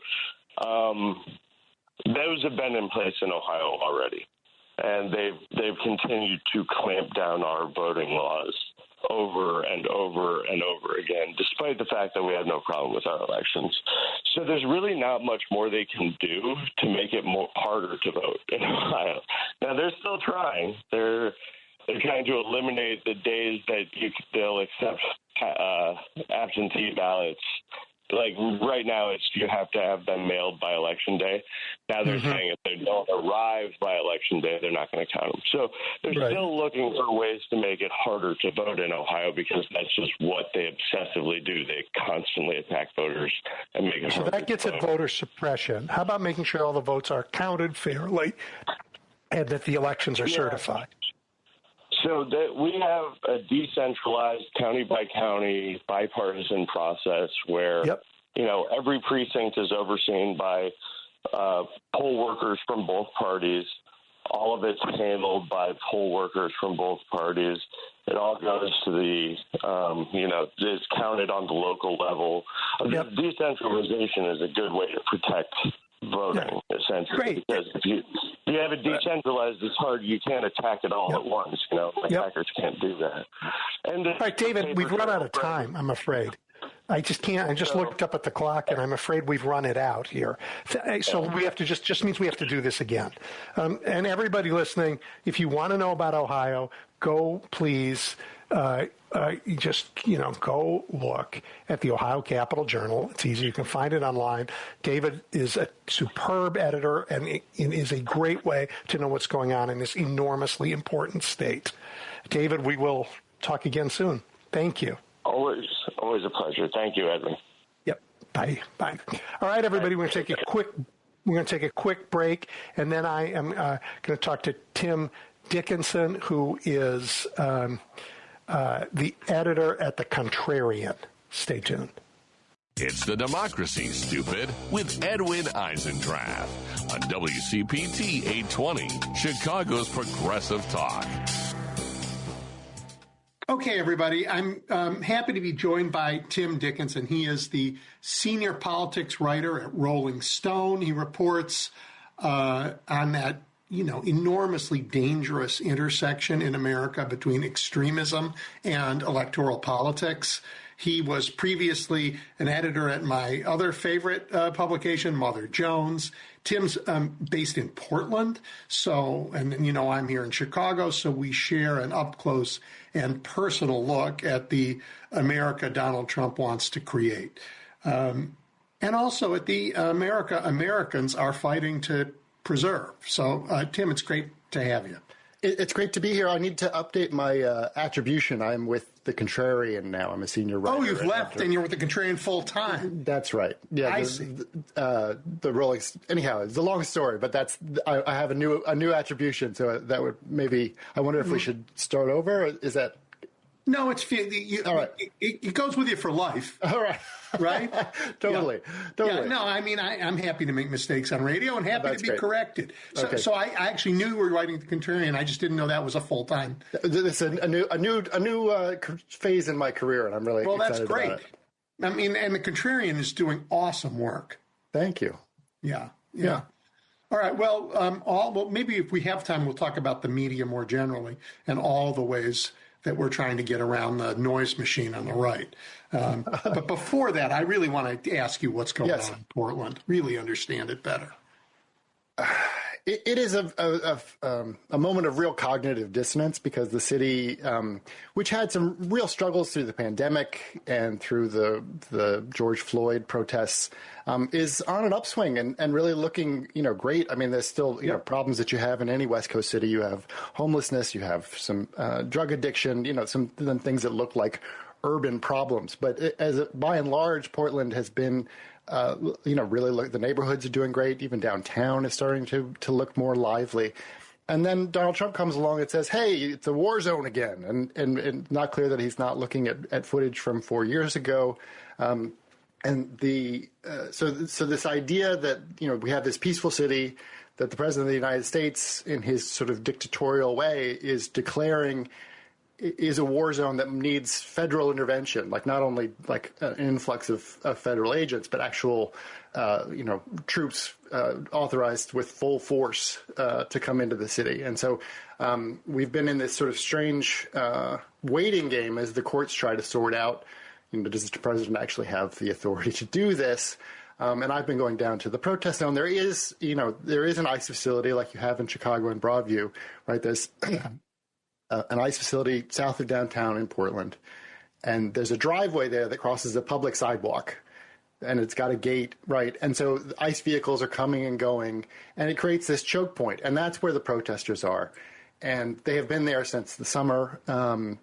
And it has gotten violent, but most of the violence is coming from the federal side, right? You have protesters who are dedicated and can be provocative in their own way. It's generally sort of, toes right up to the edge of what is permissible under the First Amendment expression, right? The taunting them, they're yelling at them, calling them monsters, calling them Nazis, whatever. Sometimes people will throw something, right? And it takes the merest provocation, and then the federal agents storm out of the gate, dressed in riot gear. They've been firing off chemical munitions, pepper balls, all the stuff that you've been seeing in Chicago. Most of the stuff has been happening after dark in Portland. They sort of the scene in the day is kind of sort of party-like, and then at night the feds come out and bust heads. And it's created such a toxic environment down there that a charter school that's was half a block down the street actually had to move because there were too many chemical residues and munitions that were piling up on the playground outside. And so it's a so that one zone is problematic, right? And the problem is that the feds can't stop overreacting. But the broader reality here in Portland is an entirely peaceful city that's settling into fall and the rainy season. And what happens when ICE goes out into a neighborhood and goes after people in the neighborhood? Do neighbors come out? Are there interactions between citizens and ICE throughout Portland, or only at this facility? So there's been less, like unlike Chicago, which I think has gotten sort of the full treatment. There has been, there have been sporadic enforcement efforts, and I see video of that. But it's not the kind of thing that you encounter in daily life, like people I think in Chicago, like we're encountering here. Right. So I get my Instagram feed. Friends in Chicago are like, "Oh my God, there's these green men all outside," and you don't see that around town in my experience. It's really in this like 3-block radius around the ICE facility itself, and it's a funny like mixed use neighborhood. So there's apartment buildings, there's like warehouses, there's a Tesla dealership, so you can understand that this has been a locus of a lot of protests throughout the year. But there's one like, I don't know, maybe 400 feet from the ICE facility, there's a mixed income apartment building. And the neighbors there are constantly subjected to all of this, right? I mean, I imagine it's unpleasant to like be at the center of this protest, but then they're also getting tear gassed, right, on a regular basis. And so, and the feds don't have any sort of compunction about projecting their force out into the neighborhood, which is kind of interesting. It's like, it's really unclear, like, where does the federal authority, the feds have this like blue line now in front of the driveway that's like marking government territory, right? And if you cross that, they're going to come out and bust your head. But they also will project out many blocks into the city and start policing city streets, which creates this really strange jurisdictional morass. And it's also illegal. Yeah, and so, I mean, I heard the governor asked about it, and she couldn't quite explain what was going on or who had authority or what the deal was. So I think so much of this stuff is kind of uncharted. Well, the courts are trying to chart it for sure. I mean, you had a weird incident that your local district judge said they were untethered from the truth when the feds claimed that Portland was up in flames. Right. And then a small panel on the 9th District overturned that ruling. And then the en banc guy said, yeah, no, we're overturning the overturning of that ruling, and we're going to hear the whole thing, which I'm grateful for because I just think that was political nonsense in order to get something else to the Supreme Court so they could hear the Chicago case. It's really confusing, you've run through it just right? So the feds are saying, like, this is a war zone. We need to come in full force and intervene. And the judge, looking at the case, says, you got to give great deference to the president. But the reality here doesn't match up with what you're saying. Like, and these are justifications from June, and the situation here in September, October is very different. And then so the feds, put all these filings before the Ninth Circuit, and it turns out that they lied. There were many inconsistencies about how many agents were actually required. They said something about 150. It turned out maybe it was 80. Nobody really knows exactly, but the declarations that they made to that 3-judge panel turned out to be untrue. And the 3-judge panel said, hey, listen, we know that there's not an insurrection. We know that there's not a riot. But, this third leg of the law says the president can use the National Guard to enforce the law. And in the context of the statute, it's really kind of hard to understand. It seems very clear that they're talking about a really large lawlessness situation or some key function of federal law that's unenforceable because of the current situation. But the Trump-appointed judges were hearing the hearing, and we're sort of like, well, any law could be, as long as the law, we're not going to second guess what the president's going to do here.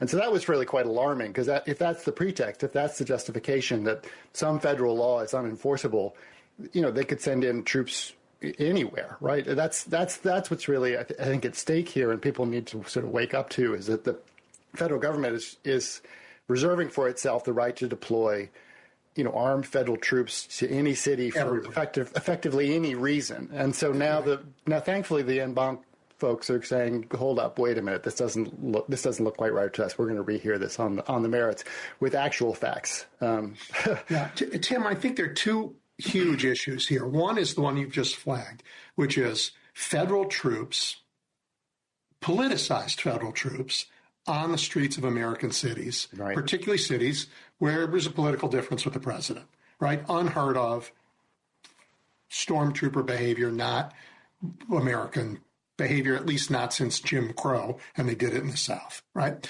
The other thing, though, is can you go in the federal courts and lie and skate the facts and have judges say political truth is more important than evidence and the facts?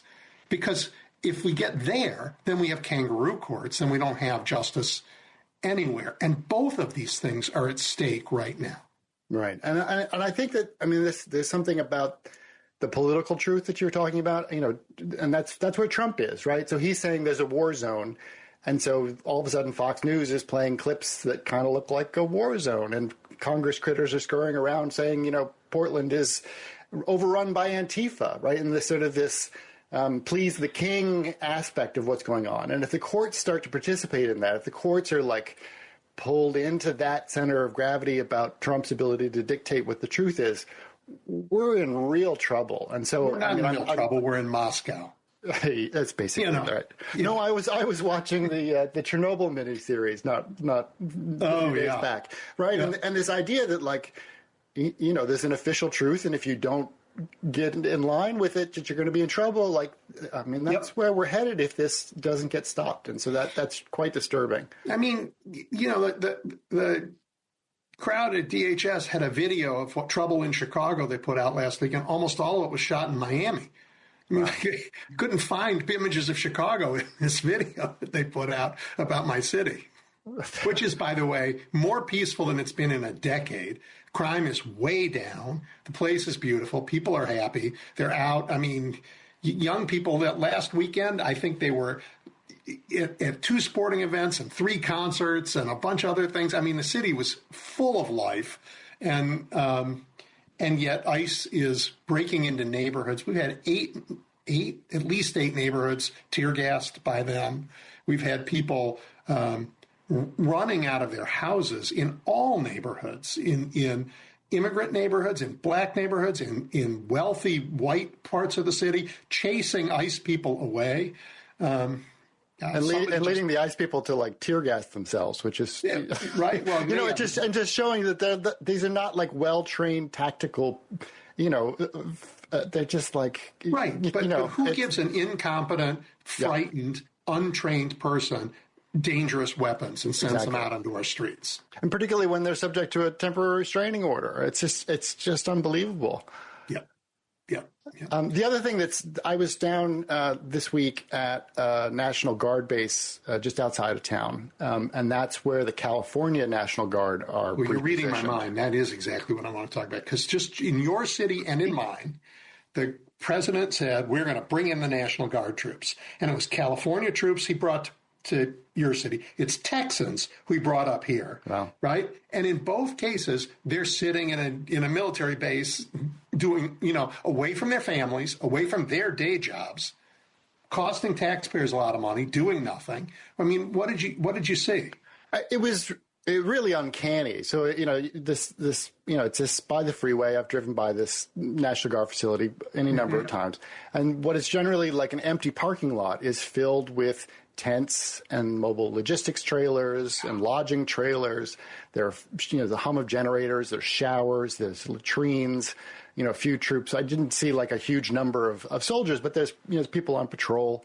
And so there's this bizarre sense of like potential energy that's there, right? And you know, I come from California, right? So the idea of like California National Guard doesn't seem super freaky, but in concept, like the idea that you're going to have soldiers from an entirely different state on the streets of an American city, you know, these are not the citizen soldiers. These are people from outside, and particularly the Texas, Chicago contrast is that's really over the line, you know. But I mean, it's the same thing with these troops from California. Like, what is the high concept there, except to have people who are less bound by sort of filial neighbor to neighbor bond, right? That these people could come in and police and maybe, you know, shoot somebody. I mean, I think that's really what the president is looking for, is some spark of violence that's going to let him then increase the level of enforcement. That is what everybody thinks. Hey, I want to come back to this, but I want to take a detour because you reported on the government's attack. And in this case, a really beautiful story about a victimized family. I think Jackie Merlos and her children. Will you tell that story? Yeah. So, Kristi Noem was just saying, American citizens aren't being detained. This is false news, whatever. Total She's lie. lying. She's lying again. So the story here was this woman who is an immigrant from Honduras and has American citizen children. Her mom came up for a visit on a tourist visa, and they went up to Canada to this peace park to where the border is kind of like loosely enforced. There's no clear line to meet with her sister who lives in Canada with her kids. Right. So they're having this picnic in the peace park. And they hug each other goodbye, and Border Patrol comes up and seizes them, claiming that this woman whose family owns a construction firm, has been here for 20 years, has a pending visa. They claim that she was trying to traffic her sister and her family into the United States. And they capture her, and they put her in detention with her 4 U.S. citizen children. And so this is Border Patrol. This isn't ICE, right? And so you can't put kids in an ICE facility, apparently. And so what Border Patrol did was just keep them in this temporary detention center where you're supposed to only keep people for 12 hours. Mm-hmm. And they kept them there for about 14 days. And they were completely off the grid. The ICE has these, detainee locator tools. But Border Patrol, CPB, doesn't have, there's no system for that. No, right? They disappear people. So they this family of an immigrant mother and 4 U.S. citizen children were disappeared, and it took their congressperson. They had neighbors, they had sort of connections to well established here in Portland. The whole family, construction business, employ people connected to the church. And so like a well-connected friend of this woman who was detained goes on this full search trying to understand, where have they gone? And she gets in touch with her congresswoman. They end up having to do a road trip up to the border in Canada and literally show up at this facility outside of Bellingham, Washington, near the border and say, are they here? And the congresswoman has been working all the angles officially in D.C. and no one's got an answer, and they finally locate them. And even after locating them, they're still trying to speed run them out of the country. They're getting passports for the children so that they can try and get them all on a flight to Honduras, I guess, to pump up the numbers. But so anyhow, and it turns out that the father, they asked the children, where do you live? These are U.S. citizen children without an attorney. They're getting peppered by questions from these agents. Say, where do you live? Who do you live with? Do you have any money? And so they talk about their dad, and it turns out the dad's not documented. So ICE goes and grabs the dad, and the dad has now been deported. The mother, thankfully, after all this ordeal, has been released, and the children are back with their mom. But it just, the idea that they're not detaining U.S. citizens is balderdash, and the fact that they are at times disappearing people for weeks at a time. And these people, it took heroic measures to locate them and to return them to the system of law, right? And by a congressperson. And you just got to imagine, is this representative of hundreds, maybe thousands of other cases where people are just simply removed from the country under really dubious circumstances? I think it is. And I think it is, but it's also exemplary of something else, which is that Americans are willing to go to great lengths to fight this injustice. I mean, that what you're describing as the fight to rescue this family was as remarkable as what the government did to destroy this family. And this is what I'm seeing on the streets of Chicago, Tim, every day. This is why I think Chicago is this little dictator's Waterloo, where he's, where he's bet it all, and he's not, and we are not putting up with it. I mean, I got neighbors in Evanston. I mean, I don't live in Evanston. I live in Chicago, but I have friends who live up. It's a suburb just north of the city. And this morning they sent me video of a Kavanaugh arrest of a U.S. citizen handcuffed back with a truck, and everybody runs out and and buys the time to get his papers to show that he's a U.S. citizen, and they forced him released right then. But this is happening all over here every day. And I just think as the country sees the video of this obscene amount of force here and this plumes of gas, I mean, the kids going trick-or-treating are getting gassed, right? I just think America's going to say, enough of this. This is, you know what? This isn't what we voted for. This isn't what we signed up for.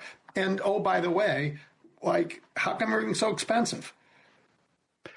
You know, I want to believe that that's true, but I am also understanding, based on the popularity of some of these videos that DHS puts out where they're showing that same sort of violence, but celebrating it, that there's a large portion of our country that really kind of gets into the sadistic stuff, right? That they like seeing 30%. Yeah, well, and it's consequential, right? And so, I've been really alarmed by that because, and that's part of what happens here in Portland, what you've described, right?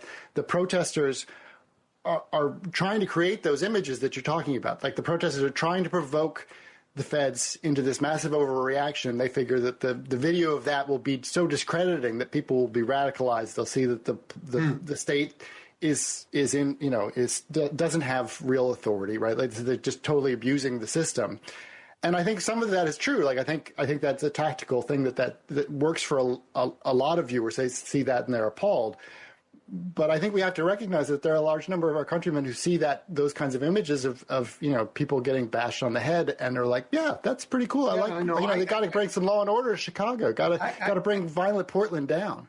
Tim, I think there is a large portion, but there was a large portion in 1960, in the early 1960s, who liked seeing civil rights folks beaten up. But it isn't most of us,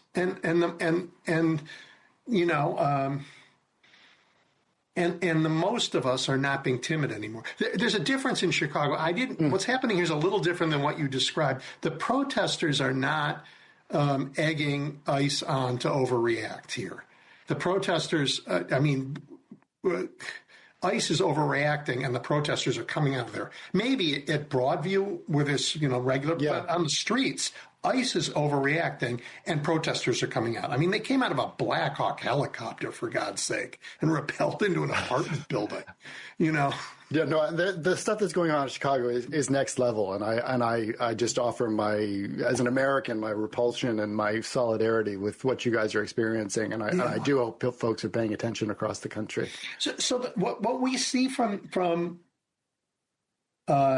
the Republicans in the way they're eroding the checks and balances that allow stuff like this to happen, that allow nonsense to show up, in lies to show up in federal court, that allow a president to bulldoze the White House, right? Just the normal checks and that allow the House of Representatives to go in the witness protection program during a government shutdown. These things never happened before. So, like, Tim, I'm on this kick to, when Donald Trump said he wanted to make America great, he wanted to make it great for himself. I think we should just make America America again. I talk to young people, and they do not know the country that you and I grew up in.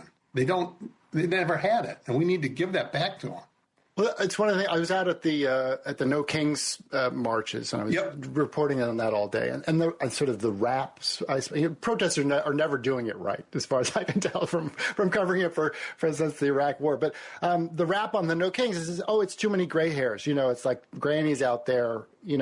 But from my experience, it's like these are the keepers of the flame. Like these are the folks who understand what this country is supposed to look like. That Donald Trump is an aberration from. The true course. And so, just seeing so many folks out there who are veterans of a different America standing up for what they think is the right version is really inspiring. There were young people out there too, right? Kids. I interviewed a 15-year-old. This is families, like the neighbors you wouldn't expect, really. Like I ran into a lot of folks who was like, oh, you were on my kids, your kid was on my kid's basketball team, and I thought that, and didn't expect to see you out here at this protest. So I do think that Americans are waking up, and I do think that there's a sense of restoration that needs to happen, because what's happening is so naked and disturbing, and just the idea that the president's like literally tearing down history, literally taking a wrecking ball as if it's his own personal house without asking anybody. So while this is going on, though, major powerful folks in America, corporate leaders of law firms, some big universities, heads of major media companies are saying, when can I get my ticket to the ballroom? When can I come to where the Rose Garden used to be and sit on that concrete terrace and wait for my audience with you? I mean, it's like who do you look up to? I mean, the folks who pretended to be the leadership class have failed so utterly that should we restore our democracy, we're going to have to rethink what leadership means and who gets to claim the role. And it may not have anything to do with money, because the people who have it seem to be willing to bow down the fastest. That has been the really disturbing part of it. I mean, you have institutions that are strong enough to stand up to the president who have just utterly failed. And the universities in particular have been an enormous disappointment. Yeah, carve out for Harvard. I'm proud of them. Right, which is the oldest one here, but they're the only ones. There are some exceptions, but it is, it's been remarkable to see, I suppose, an Amazon or whatever, they've got too much government business to, disrupt shareholder value, right? But the idea that these institutions that are set up for free speech and constitutional rights and have their own, law schools can't, get it together to stand up to this clear abuse of power has been really, really disturbing. But I do think, people have a lot more power than they sometimes give themselves credit for, right? And you move your dollars. You don't, the people who are, bending the knee, that has an impact. And I think the more people wake up to their own authority as, consumers, as citizens, speaking out, talking to their congresspeople, the quicker we'll be back on a better path. Yeah. All right, let's talk about how people know what they know, because in the few minutes we have left, since I screwed up the introduction, I want to talk about the Contrarian, the amazing work they do, because it's an interesting organization. It's journalism. It also funds legal work. It's pretty awesome legal work. Yeah, go ahead. No, talk about that, and just talk about how important it is at this time in the media ecosystem we find ourselves in. Well, billionaire-funded media is not the solution. Advertiser media is not the solution. And so I really do think that at some level, it's reader-funded, viewer-funded media. It's the public media model. And the Contrarian has a really special take on that, where the readers subscribe on Substack, contrarian.substack.com.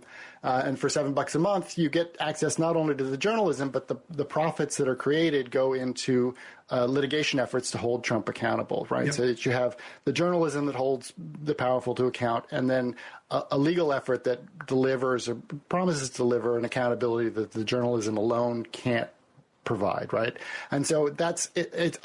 I'm really attracted to work here because there's such an alignment of mission, right? Like, I'm out there, I'm not getting away with something. Like, I'm doing pro-democracy journalism for a pro-democracy outlet, the profits for which help to defend democracy. Right. So yeah. It's a special organization full of special people, yeah. And it's a delight to get up and work for them every day.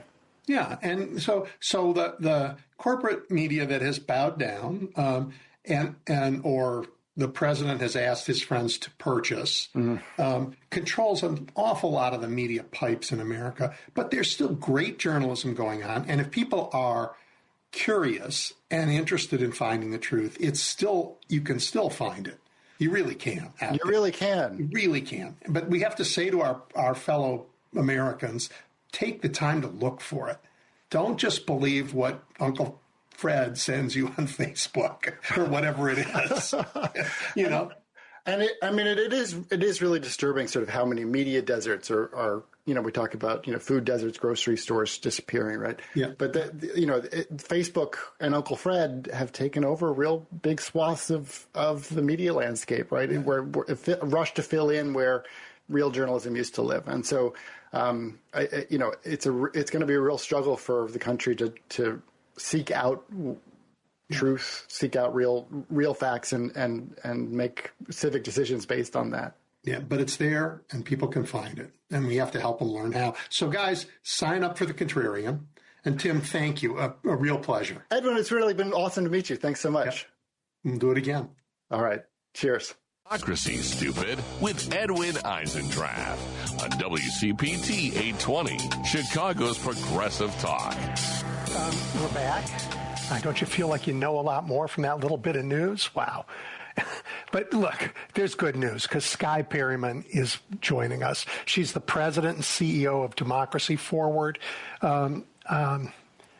It's a terrific organization. I can't tell you how important they are. In fact, Skye, welcome, and first, congratulations on winning that fight for SNAP benefits in the Rhode Island case. You forced the Trump administration to continue a funding that feeds 42 million Americans, even though he still says he's looking for guidance. Bravo. Thank you. Well, thank you so much. And our team and our co-counsel I thought, did a great job this week with an incredible coalition. We hope it will give, millions, over 40 millions of people in this country, an ability to breathe a sigh of relief. And again, it does show the disingenuous nature of what's been going on. The court has been clear. There is no legal barrier that the president has to paying these SNAP benefits for people. This is an entitlement that was created by Congress. It is supposed to pay out even in a shutdown, and the courts found that it was completely unlawful what the administration has been doing. Yeah, I mean, Trump and his cabinet of skunks claim they want to spend this money, but they have no legal ability to do so. We need more guidance. But the courts, they said not only do they have the authority, they have the obligation to spend it. So, instead of just being relieved, they should stop. They keep talking about we need more guidance. Maybe we'll appeal. I mean, and you're going to fight them anyway every minute to get people their food. Yes, I mean, we are. And, first of all, if they appeal, which I just want to say it would expose how disingenuous they are, right? I mean, that would mean that they are fighting against 42 million people in this country getting basic food. Yeah, and all the farmers who grow it. Correct, including, just to be clear about who these people are, including children, veterans, senior citizens, and then, of course, there are business implications here. We are representing several businesses and small businesses and grocery stores in our case. So, first of all, if they choose to appeal, they would be admitting to the country that they are fighting against 42 million people in this country. So, that, we'll see what they do. Right. The other thing is we know that this administration always tries to come up with an excuse. And so our team, they're working right now as we're on this show. They are working to be prepared for sort of every contingency next week so that we can make sure that these benefits are paid, because the court has been very clear that they have to be. Right. I mean, they're going to say we are appealing. They're going to say we're looking for more guidance. We don't understand how we can do this. But that's all lies. All lies. Anyway, how do you decide, Skye? I mean, there are so many travesties, Trumpian travesties to take on, and you have a limited budget, even, as good a fundraiser as you are. How do you decide which travesty to take on? Well, look, I mean, the first thing we do is we want to make sure that we're helping the maximum amount of people. We want to make sure that where this administration is taking actions that will harm people's everyday lives, but also harm their rights, that they are taken to task and taken to court. And so that is our philosophy. And yes, this administration has done so much to harm people. I mean, there have been four times the amount of cases that have been filed against this administration than there was in 2017 by this point, because of the extreme nature of their harm. And so, we look at everything quite carefully, but I do want everyone that's listening to know, we want to make sure that anytime this administration violates someone's rights or harms someone, that there is a lawyer that is willing to take the case to court and that people can have their rights protected. And we have been able to do that. We have filed, hundreds of legal actions in federal courts and federal agencies, and we're just going to continue to do that. But we do try to look at, how many people are affected, as well as what types of rights are affected, right? Privacy of individuals, very important. Voting and the ability to participate in your elections and in civic engagement is incredibly important. Due process, right? We shouldn't be able to disappear people in this country. All of those types of things are the things we weigh. Good. I guess, and the work is so much more important. Well, not just because the president is so much more dangerous, but law firms, big law firms have, entered their deals with him, Skadden and among others.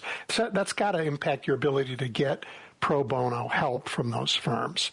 So that makes what you do even more important. Well, it also, I think, showcases the sort of the model that we have at Democracy Forward. And for those that are listening, you can go to democracyforward.org and learn more. But our team is comprised of some of the best lawyers in the country, and we have been growing and adding to our ranks. And this right now, there have been nearly 500 federal cases filed against this administration with a incredible winning rate for the American people. And that is happening largely without the support of the elite private bar like we have seen at previous times. So the fact that you have the largest and most successful litigation effort in history against an executive branch happening at the same time that these larger firms have pulled back, I think is really a testament to the tenacity and dedication of our team at Democracy Forward, to the tenacity and dedication of the teams at so many other public interest organizations, and to the tenacity and commitment of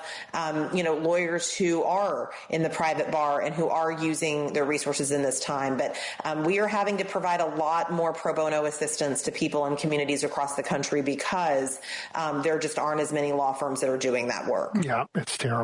Really terrible. I guess I want to ask you I want to talk about some of the specific cases that you've taken on. But before I do that, what I am finding right now in watching what's going on in court as it relates to ICE's and CPB's activities in my city in Chicago, what I see are two kinds of threats. One is just the threat of the military in our city. But the other one, and it worries me just as much, is that I see the government going to court and telling lies in court. And I see we have a hearing on the facts in Chicago, as they did in Portland, and the local trial judge basically says, look, here we've taken evidence, we've listened to witnesses, and what the government is saying is not credible.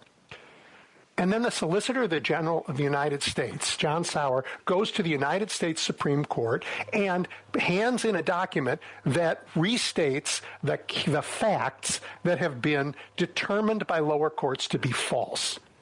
And I worry, Skye, and I got to ask you, because you're in the law business, what happens if our courts decide political truth is more important than established facts? Well, let me first just give voice to what you are highlighting here, which is this is an administration. We have seen nothing like it before in terms of the way in which they're operating in courtrooms across the country. And there has been some recent writing and studies and data looking at the fact that in a number of cases, judges have had to really question the government's credibility. They have found these misrepresentations. And so I just want to say that is not normal. It is not the kind of thing that we've ever seen at this level. And it is certainly part of the litigation work. The positive news on all of this is that the federal judges really are having none of it. And we have seen judges that were appointed by Republicans, judges that were appointed by Democrats, judges that were appointed by, President Trump himself, all raise these types of questions, which is something that I think Americans should really, appreciate, right? That the courts are sort of having none of this. There are several, cases and including in one that involves the president's attempt to disappear people to El Salvador without process, where what the government lawyers represented in the courtroom have led to proceedings around contempt, right? And so you're seeing those things play out. You see those things play out in the courts. But this is a very, very fragile situation because of the administration's just complete complete disregard for the legal protections that are there for people and for the courts. And so it is definitely something that we and others are having to contend with every day in our cases. But what we want the American people to know is that the judges seem very wise to it, and that is good. And that the lawyers are really fighting here to ensure that we're holding the government accountable in court. We've been able to ensure compliance with court orders. We have been able to get information out of the government that it was trying to hide. All of those things because of the way that we are litigating these cases. I'm so happy to hear that, and I'm so proud of the work of the lawyers who have taken the time to engage in this, and of the judicial system that still values, facts and evidence over, I guess, politically blessed truths. I worry about our Supreme Court in that case. I think There are some instances where they have set aside findings of fact, not to say they aren't true, but to say they don't matter. And I worry about that. Yeah, I think the Supreme Court, is a concern for many Americans, actually. I mean, I think the concern around the Supreme Court, the confidence in the Supreme Court has been for the last few years at historic lows. And that's, to some degree for good reason, because we've seen this court more often than not be reversing the rights of people. We have seen this court on its shadow docket and unexplained decisions just this year enable the administration to engage in a range of activities that lower courts have said are unlawful. And the Supreme Court has, issued these shadow docket rulings without any explanation. The thing we want to make sure folks are paying attention to is that there are a number of cases and a number of court orders that are protecting people right now that have not gone up to the Supreme Court and that won't go up to the Supreme Court. And so, we want to make sure that we're clear about that. We also want to make sure, and this is where it gets, it's an unfortunate situation because the Supreme Court has, like I said, in these unexplained shadow docket decisions, enabled, harm against a lot of people, including in cases that we had litigated and won in the lower courts where the relief that we won for people has been paused. But the other thing we want to make sure folks are paying attention to is that in the vast majority of those types of cases, the Supreme Court has not said that what this president has done or what the administration has done is lawful. It is, in my opinion, inappropriately used this emergency docket. But we're still fighting vigorously in the lower courts to build those cases on the full record.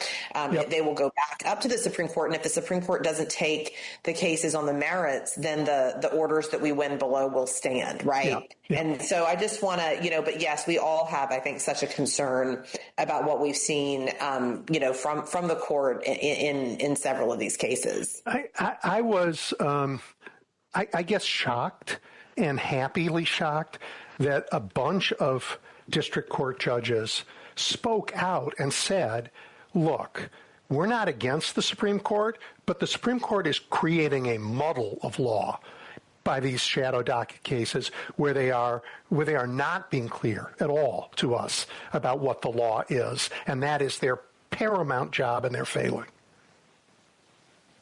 Yeah, I thought that was very, helpful in that. It definitely makes you not feel alone, right? For people that have these concerns. And I think it makes the individual judges not feel alone. The other thing I will say is, our lawyers at Democracy Forward have been involved in arguments where judges have said these things from the bench, right? Where judges have said, we're not getting sufficient guidance from the Supreme Court on this or that. And so, this is a daily vigilance, right? It takes a daily sort of discipline for all the lawyers, for our team at Democracy Forward, to, be in court and putting the government through its paces, right? Going, being ready for these quick appeals, but also bringing floods of litigation that aren't quickly appealed. And so all of that is part of this work to push back on really things that are very harmful to the American people and harmful to our democracy. Yeah. I mean, Sky, we've already talked about the work on food, on SNAP. Let's just talk about two other things, because I think they're important and fun. Fun's a weird word, but I think they are. One is this thing that most people don't know about, which I think happened when Clinton was president, the Public Serve Loan Forgiveness Program. And just tell people what it is, and then what the Trump administration is doing and how you are fighting back. Yeah. So, I mean, this is so important, and I'll just say, I'm going to talk about this particular program, but we have seen this administration be openly hostile and really seeking to harm individuals who, what they have made their decision to do is to dedicate themselves to public service. And so at Democracy Forward, of course, we're representing many civil servants, right? People that went into government service, career government service in litigation where the administration has sort of indiscriminately terminated them. Right now, we have kept a number of civil servants from being terminated during the shutdown, which the president doesn't have any authority to do. So that's one element of this fight. And then you have folks that go to college, go to trade school, go to institutions of higher, to graduate school, take out loans to do that, as, so many people do in this country because of the price of education. And we've had a bipartisan and long-standing support for a program that enables certain loan forgiveness over time if the professions that you go into and the jobs that you have, right, are in the public interest. You might be a public defender or a civil rights attorney or any number of other things. And the administration has, is coming for this program and is seeking to undermine the public service loan forgiveness program. There's been a lot of reporting recently about it. And so we are, and have said, we are going to be in court over this. Yep. Good. I mean, it's also like everything else, politicizing it. And it's just what they're doing. Right. I mean, this is something they try to do, exactly, picking and choosing things that the president perceives are not aligned with his particular agenda. We have won a number of cases, and these are cases that have been standing up that have not, gone up on appeal and been overturned or anything like that. But we've won a number of court orders against the administration's, sort of targeting politicization, retaliation against certain sectors. And so, we're going to try to do that here too. Yeah. Well, it's like litigating against them for breathing, because it's what they do. But, okay. Yeah, good luck. It's important, really important. Wow. So let's talk about the White House itself. You're trying to figure out, did they ask anybody? I mean, there are in the government, let's do a thought experiment, because I'm worried. I think I know where this will go. You're exploring using Freedom of Information Act requests and everything else to figure out among the organizations that should be involved in decisions about the White House, what did they know? What did they review? How did they participate? Right? So there's the National Capital Planning Commission. I think we have a commission on the preservation of the White House itself. Congress certainly should have been involved. You're looking at all of these trying to figure out what happened, aren't you? Yeah, I mean, like one thing we've had to do overall, and then I'll just get to the East Wing, which is really, the vast majority of Americans are so upset about that. But one thing we've had to do overall is because this is an administration that, while they like to take to social media and sort of, post memes and go on diatribes, they're not actually they're not actually transparent with the American people about how they're operating. Nope. And so we have had to file a number of public requests for information. And then when the government withholds information, go into court and sue to obtain, this information. And so, And that's been working, and it's been a way that we've been able to help the American people understand what's going on with their government. And so you find our team back at it again as the reporting, and then, of course, the actions that the president has taken around the demolition of the East Wing of the White House. I think one of the reasons that many Americans are so upset about this is that it seems to be a metaphor, right, for what this administration's doing to the country overall. And so we believe that the president has broken the law here, that federal agencies have broken the law. And so, but we are looking to learn more. And so we filed some Freedom of Information Act requests. If the government responds the way they have responded to many of them in this administration, will probably be in court in about 20 days because they probably won't fully respond. We'll see about that. And then we're also, considering legal options. Like I said, we do not believe that there was authority, that there is any authority to do what has happened here. And so I feel like you'll likely see us in court over that as well. Excellent. I mean, if we had a Justice Department that actually upheld the law, they'd do some of this work, but you got to do it yourself. Yeah. Let me ask you about something that I don't know if you're doing, but I used to be a federal employee. I'm very aware of the Hatch Act. When I was there, everybody had a separate phone. They didn't make a call to a friend on a federal phone. The line was very clear. This administration hangs Trump banners from federal buildings, has government websites that are nakedly partisan, and I see in the horrid things that are going on in Chicago, camera crews paid for by the federal government to cut ads about Kristi Noem's work here. What can be done to enforce the Hatch Act and stop our government resources from becoming their propaganda tools? Yeah, so, we and others have filed a number of these complaints, these sort of internal complaints, ethics complaints around Hatch Act compliance. In many instances, and so that's important, and of course the administration has tried to eliminate so many of the officials who would normally engage in Hatch Act compliance and monitoring, like the inspector generals. But then the other piece is, in a lot of these instances, and we've challenged some of the things that the government was putting on, federal employees out of office emails. I mean, just things that were, that are politicized and not made up. So in a lot of instances, it's not just the Hatch Act that some of these actions violate, but it's also, a variety of either First Amendment or other protections. And so, you see us, investigating these things and then suing on them. That's interesting. Taking a constitutional approach lets you go to court and not have the administration have to deal. That's good. That's so smart. Skye, what is it like? What is it like trying to build a stronger democracy through law when the American president is doing all he can to undermine the institutions and norms that democracy requires? Well, it's a labor of love for our team at Democracy Forward and so many of our partners and all of the groups that we work with. But look, I mean, this is a very, very trying time, and it's a very scary time. I talk to a lot of people that are just really worried. Are we going to be okay? Is like the common question that I get from people. What is going to happen? Are we going to be okay?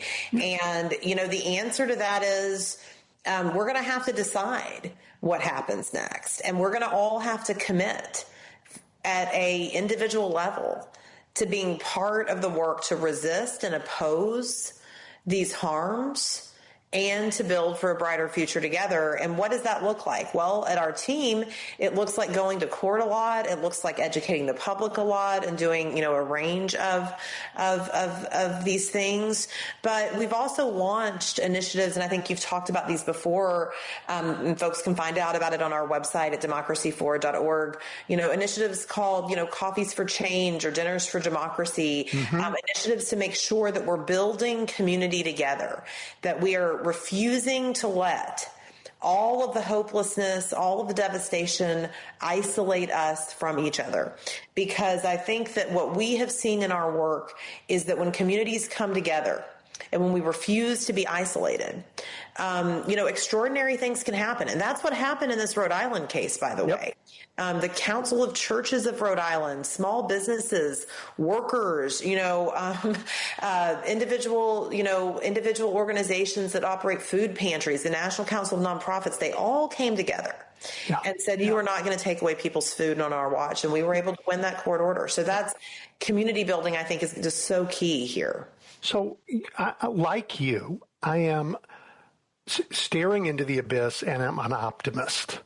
Hearing the work that you do is one of the reasons why I'm an optimist. Seeing what's happened on the streets in my city in Chicago, where every day on the ground, people are coming together to resist this federal attack on our city, to protect the most vulnerable amongst us, to double down on the ideals that make America America. And Sky, I teach a course at one of the local universities to college-age kids who do not have any experience with the America and the American values that I grew up with, in part because Donald Trump has so dominated their whole lives. I think your work is about making America America again. And I think it's fabulous. Well, I appreciate it. And we and my whole team, the whole team at Democracy Forward appreciates it, but all of our, also our community. And if anyone is inspired by this work, we would encourage you to follow our social media channels. You can find Democracy Forward on social media. You can find me on social media. We would encourage folks to go to our website and sign up for our newsletter. We do not spam people.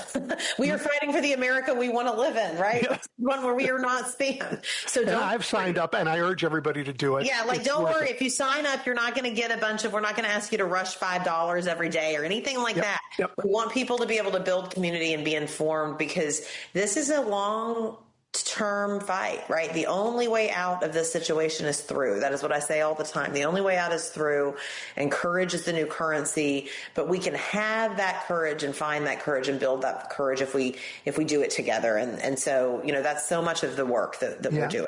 Well, one more. That's a great place to end, and yet I'm going to go on just a little longer. Forgive me.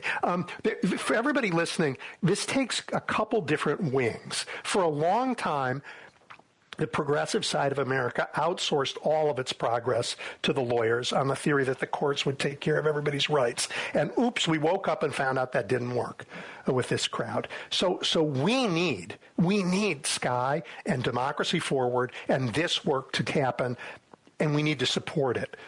But you cannot send them to battle alone. The other part is this older muscle that's led to so much progress in America, and that is mass organization. Yes. That is people together saying on the streets and to companies you don't like, hey, that's not the America we want. To demand that we have the rule of law in America so that she can get her work done for us. We need both wings now to be organized and to be effective. I agree with that. And the other thing we need is people to just care about their neighbors. Like, if you just, in addition to mass organizing and doing this organizing work, which we were so inspired by the No Kings demonstrations, peaceful mass mobilizations of people happening in big ways and small ways, obviously the legal work, going to court.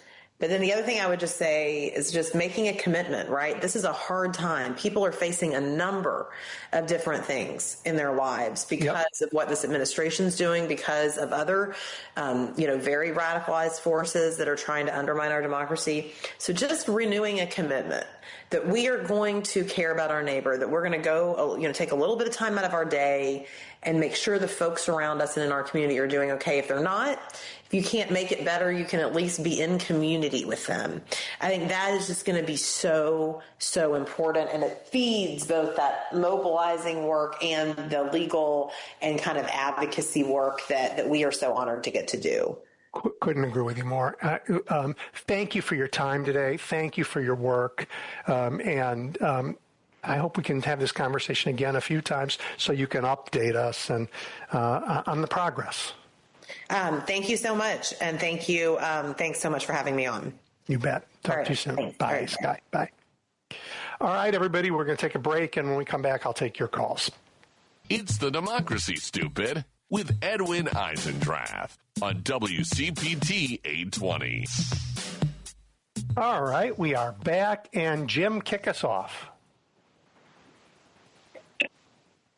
Hi, Edwin. My sympathies go out to Andy Servants. He got kicked out of his 40-bedroom cottage. I mean, he has to move into the Y, the London Y. That should be a little bit of a come down. And then think about this. They won't give that representative from Arizona her seat because we know that Trump is all over these documents. And you know what's really strange about these people? First of all, they have inexhaustible funds. Jeffrey had, I don't know, $1 billion loan, open loan somewhere where he could secure these people. But you know what's really strange about this? It's the control. They want this control over their Homo sapien brother and sister. They want control over him, which to me is so foreign to my mind. I have never wandered the earth wanting control over anybody. Never. It just makes me ill to think of people that want to control other people. It just doesn't make. It just makes me ill to think of it. And this is a group of, I mean, you think about it, he's using everything, medicine and food, not only internationally, but internally with us, against us, to control us. And then you see this. Can you imagine the streets of Chicago trying to control the people in Chicago? I mean, come on, Edwin. This is insanity, complete insanity. I never in my mind would I ever think about controlling another individual. Never. But, I mean, apparently they have no problem with this. And they got to seek this woman, at least get this out, so the Republicans can take a good look at this degenerate who's sitting and making ballrooms, et cetera, and stealing billions. Anyway, I mean, have a good week. I don't know what to say. I'm in shock. Let's leave it there. I'm in shock. Well, it's worth being in shock, but we got to fight back. Yep. They want to control. You're exactly right. They want to coerce. They want you to obey. You will obey. And then while you're obeying, they will build gold toilets and fancy palaces. They will have their 1920s parties and go from the palace in Florida to the palace in Washington to the palace in New Jersey. This is who they are, while the rest of us do their work. And it's decidedly un-American, and we will take back our country. Dave, what do you think? I want to talk on a little bit about AI, kind of. And, on one hand, these big companies and that were forcing wanting these workers at the office for 5 days. They didn't want them part-time, working from home and all that stuff with it. Yet, as we've seen in the last month, how many of these big companies have laid off or fired workers so they can convert to AI or invest in AI, to which it will eventually replace these workers. Yet they don't want to even hear socialists or democratic socialists if these people who are let go can't get trained to do some form of work in AI or work at those monstrosities of data centers, which will suck up a lot of the electrical grid events and the water. And just as the land, we're losing for them. As third and fourth generation children of farmers sell the land, and they don't want this life. They just want the money, as they seem to find it's not as profitable. And so we're going to have a lot of people like when the Berlin Wall came down. They didn't have but one skill. If you recall, the big government put them to work. Like either wanted to put a door on or something on them goofy, cheap East German cars, just as an example. And the West German economy had almost tanked, because remember they had a deal before the wall came down where any East German that came over to the West, they would be awarded 50 marks, and that really drained them. And that, or if they have no skills, these people that are getting let go and stuff that they'll look like that. You remember that first Apple ad where the crowd was like mindless zombies until that one one dude threw that sledgehammer at that big, huge TV type screen and at the dear leader that time, and then they got them to snap out of their trance. And lastly, so you can get that. Otherwise, with the AI doing all these jobs and these owners and billionaires, they're going to have to ante up and pay these non-workers, somebody. And ain't that socialism? You know what? I don't need to give it a name. I mean, the president wants to have his gold ballroom. He wants to have his feasts, and he wants to keep Americans from getting food support. The president got himself a COVID vaccination and a flu vaccination, and he wants America not to be able to get them. The president wants his children to be representing the defense contractors that then the defense company gives money to. In the meantime, he wants his oligarchic friends with their AI to put us all out of work. Right. This is where we are, and America has a choice. We're at a fork in the road. We can be America, where the people matter, or we can be just another nation where the rulers rule over everybody and the light goes out. That's where we are. And I'm telling you, I'm an optimist, as hard as this fight's going to be, because I see people every day fighting it. Like Sky, who we just talked to, with what she's doing with fabulous lawyers who are out there, even though the big law firms went in the tank and didn't help. And yet we're winning these fights. And even though Kristi Noem and her goons are all over my city and are picking people up, the city is standing tall and fighting back. And I just believe, Dave, we are not going down that road. We will not go down that drain with these people. They can go down that drain by themselves. Yeah, and we have big elections coming up in Virginia, in New Jersey. If there's anything you can do to help, particularly I think in New Jersey right now, help. In a Supreme Court race in Pennsylvania, really important. And, and we're going to do more and more and more. I think people will stand in line forever to get the chance to vote these terrible people out. Yeah. I've been given to the Chicago Food Depository a couple of times Thank you already. And Thank you. To the Meals on Wheels I've given. Thank you. And so important. Yes, I mean, when I first gave it, it was just before all of this stuff happened. But now, now it's so important. And that. Thank you. I so appreciate that, Dave. I mean, it's taking care of each other. Get the Chicago people in one time. I remember years ago, only one time they had the Chicago Food Depository in. Yep, and maybe now more than ever. It's a good idea. Listen, let me clear out so others can get on, but I just figured I'd let you know that, we got to put our money where our mouth is. We talk the game. Let's put in on it, too. So, thank you, Dave. Appreciate that. Be well, Edwin. Good talking. Bye-bye. Yep. Roosevelt. Hi there. Double E, thanks for taking my call. Of course. Two subjects. The trip to Asia. What was accomplished? Are we to believe that China's going to start buying soybeans from us? Roosevelt, will you get closer to your phone? Yeah, I'm sorry. How about this? Better. Can you hear me now? Yeah, it's better. All right. So are we to believe that China's going to start buying soybeans from us? That's what we're told. Huh? I'm sorry. That's what we are told. Yeah, that's the problem. We're told by the guy that lies all the time. So that's why I'm asking. That's the first thing. And then second, where are we on the SNAP thing? I mean, to the point that the court ordered him to get emergency funding for the SNAP. Is he going to do it? Is he not going to do it? Is he going to abide by decisions that the courts make or not?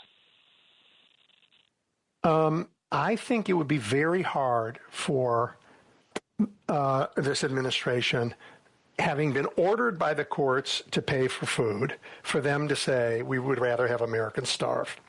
I don't see them. I mean, as not that they wouldn't be happy to do it. I just think it's not even their self-preservation instinct isn't going to let that happen. You mean political? Yes. Yes. Okay. Yeah, because where are they going to go? Because what they've been saying is we want to give the food. It's the Democrats' fault. The courts won't let us. It's illegal. Well, the courts just said that's a bunch of BS. You have the money. Democrats haven't made it illegal. You should give the money. Where are they going to go from here? Yeah. Well, where are they going to go? Yeah. I remember that famous. Well, not famous, but I remember that. Now, I'm not sure if it was a press conference. It was an interview he did. And this is what he said, E. He said, anything that goes wrong is Biden's fault, and anything goes right, it's, I did it. You remember that interview that he had? It was a brief interview. It's on the internet. Anyway, so, he keeps on saying that it's the Democrats' fault. The Democrats' fault. Everybody. Chuck Schumer. He keeps on blaming everything on Chuck Schumer. But I agree with you. I think people are starting to wake up, in my estimation, and they're going to see that this guy, the cruelty of this guy, and let's not forget the elephant in the room, the $40 billion that he's sending to Argentina, plus the fact that he wants to buy beef from Argentina. Yeah. Farmers are not having that. But look, I can just tell you, you think people are waking up. Let me just tell you that tear gas wakes you up. And like there's not a place in Chicago that doesn't know about tear gas. And we're making our best to make sure that the whole country knows what they're doing here. Yeah. All right. Speaking of that, did you hear about the guy in Skokie? There was 8 SUVs full of ice. And the people around in Skokie rescued the gentleman. He was cutting trees or trimming trees or something. Mm-hmm. Mm-hmm.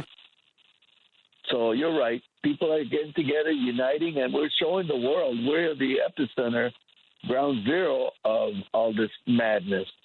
And people are getting together. And I see it daily, E. All over Chicago, to your point. Yeah. Thank you. All over. Thank you, Roosevelt. Appreciate it. Thank you. Okay. Nancy, you're next. Hey, Edwin. How's it going? Nancy. Well, I'm proud of my city. I am proud of the work people are doing. They are just. I am very proud. I am very proud of Chicago. I am proud to be an Illinoisan. I am so very proud of Governor Pritzker. Here's some words I never thought would ever come out of my mouth. I am so embarrassed to be an American. And I'm getting sick and tired of repeating. And everybody I know keeps saying, you know what, Nancy, you were right. But all we get is 24/7 on the 34-time felon. And, if he farts the wrong way, we get to hear about it. But they continue to. Well, it happened long ago.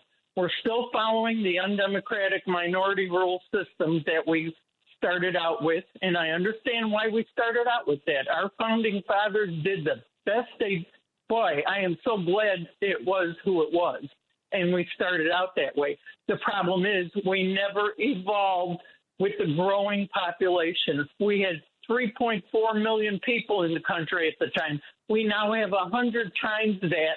And we're still following the same undemocratic rules. That is BS.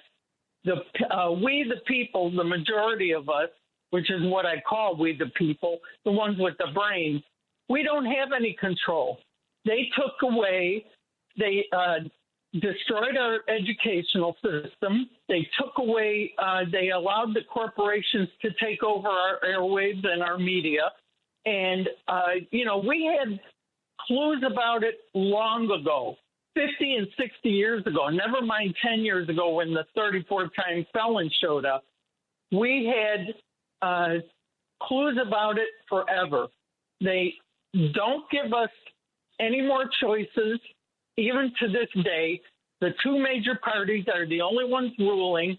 Okay, we have primaries. You don't think they control who runs in those primaries? Look what they did to Biden in 2016. If they would have allowed him to step in, which he should have, Bernie wouldn't have had to run because he ran only because all they offered us was Hillary. They forced her on us. And then they go and screw it all up and turn around and say to all of us, well, you didn't get out and vote, and now we've got it. They never give us anything to vote for. And you know what? The Democratic Party is not one party. This proves right here. When you have progressives and then you have these darn moderate Democrats who fight against the progressives rather than fight the cons, we're screwed. But I'm not as positive as you are, but I'm going to I will definitely continue to fight for my country because I'll fight to my death. And I truly believe that's what it's going to come to. We're either going to have another civil war or we're going to end up in a nuclear world war thanks to this, I won't call him what I usually call him, who's desecrating our White House and destroying our White House for a second time. You know what? That doesn't make him a buffoon. That makes all those politicians and enablers who allowed him to get into there in the first place and then allowed him to get into our White House a second time. That's who needs to be taking the blame, and it will always be on them. I don't care what they say. It will always be on them because, you know what? They still won't let we, the people, govern this country. And that's the problem. We don't have a voice anymore. They took that away from us because the media is controlled now by the corporations. I hear it every day when it's true. Force myself to watch. But we still, if we had lost this fight, and we have not lost this fight, you wouldn't be able to say what you just said on the airwaves. The plug would have been pulled. So we have a lot of fight left in us. What do you think of the New York mayor's race? I mean, you got a guy named Zoran Mamdani who won the Democratic primary, and you got some other guys running against him, but they aren't running as Democrats. They can't because he won the primary. Right. And guess what? How about how long it took the leaders of the Democratic Party, which, like I said, it all boils down to this. They keep telling us all the stuff that this 34-time felon is doing every single day. They are breaking the law every single day, and they're going to continue to they shouldn't be allowed to – they were allowed to take over the not-so-Supreme Court. And once you do that, they could talk about him all day long. They're wasting their time. Why aren't they calling out the Supreme Court, which should have not been able to be taken control of? And, well, they are. But we have work to do. Well, yeah, we have a lot of work to do. All right. Well, Nancy, as always, I appreciate your coming on and talking about that. Because it's still a two-party system, and they won't allow other people in. I hear you loud and clear. You have a chance to say that every week. Thank you for letting me vent. Nope, I appreciate it. Thanks, Nancy. We're going to head west to Naomi. Hi, Edwin. How are things in Santa Monica? Oh, it's nice and overcast the way I like it. It's cool. We've had a Santa Ana's. It's fire weather starting, Santa Ana's. It gets back to the beach. Yeah. It gets hot and humid. I have an idea. I want to run it by you. I always like to think proactively. In fact, remember I talked to you about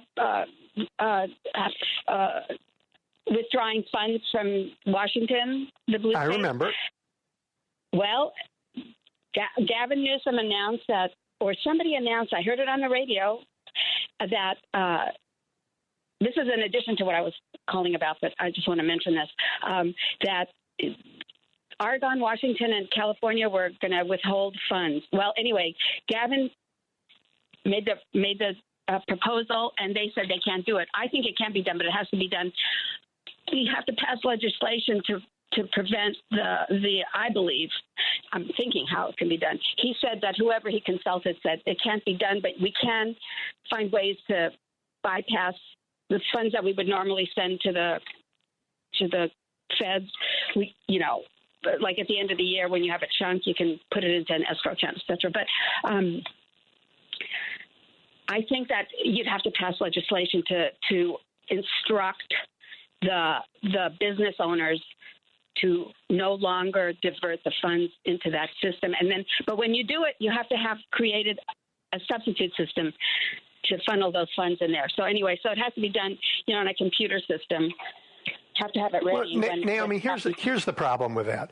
Most of the taxes that go into the government, you and I pay out of our paycheck. It just gets taken out every pay period.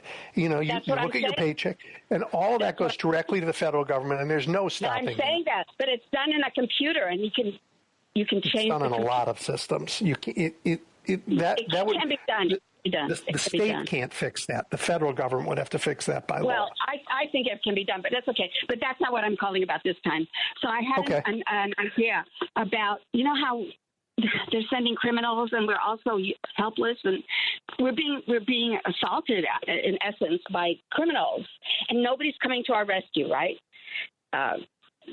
Politicians seem like they're frozen. Everybody doesn't know what to do. So I was thinking, since the Congress is not in session, I think it would be a really, really beautiful thing if Congress members, on a rotating basis, had a rally in front of the Supreme Court every day, and there was a press release to the media. And they won't come at first, but eventually it will grow and it'll happen. Somebody like Jaime Harrison can organize it or lead the discussion about our loss of rights because the Supreme Court is not functioning as it should. People do need to know that.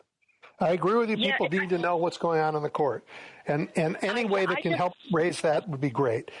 But I think if they did it every day, though, they'd have to be persistent and it'd have to, something that would have to grow. The media couldn't avoid it, in other words.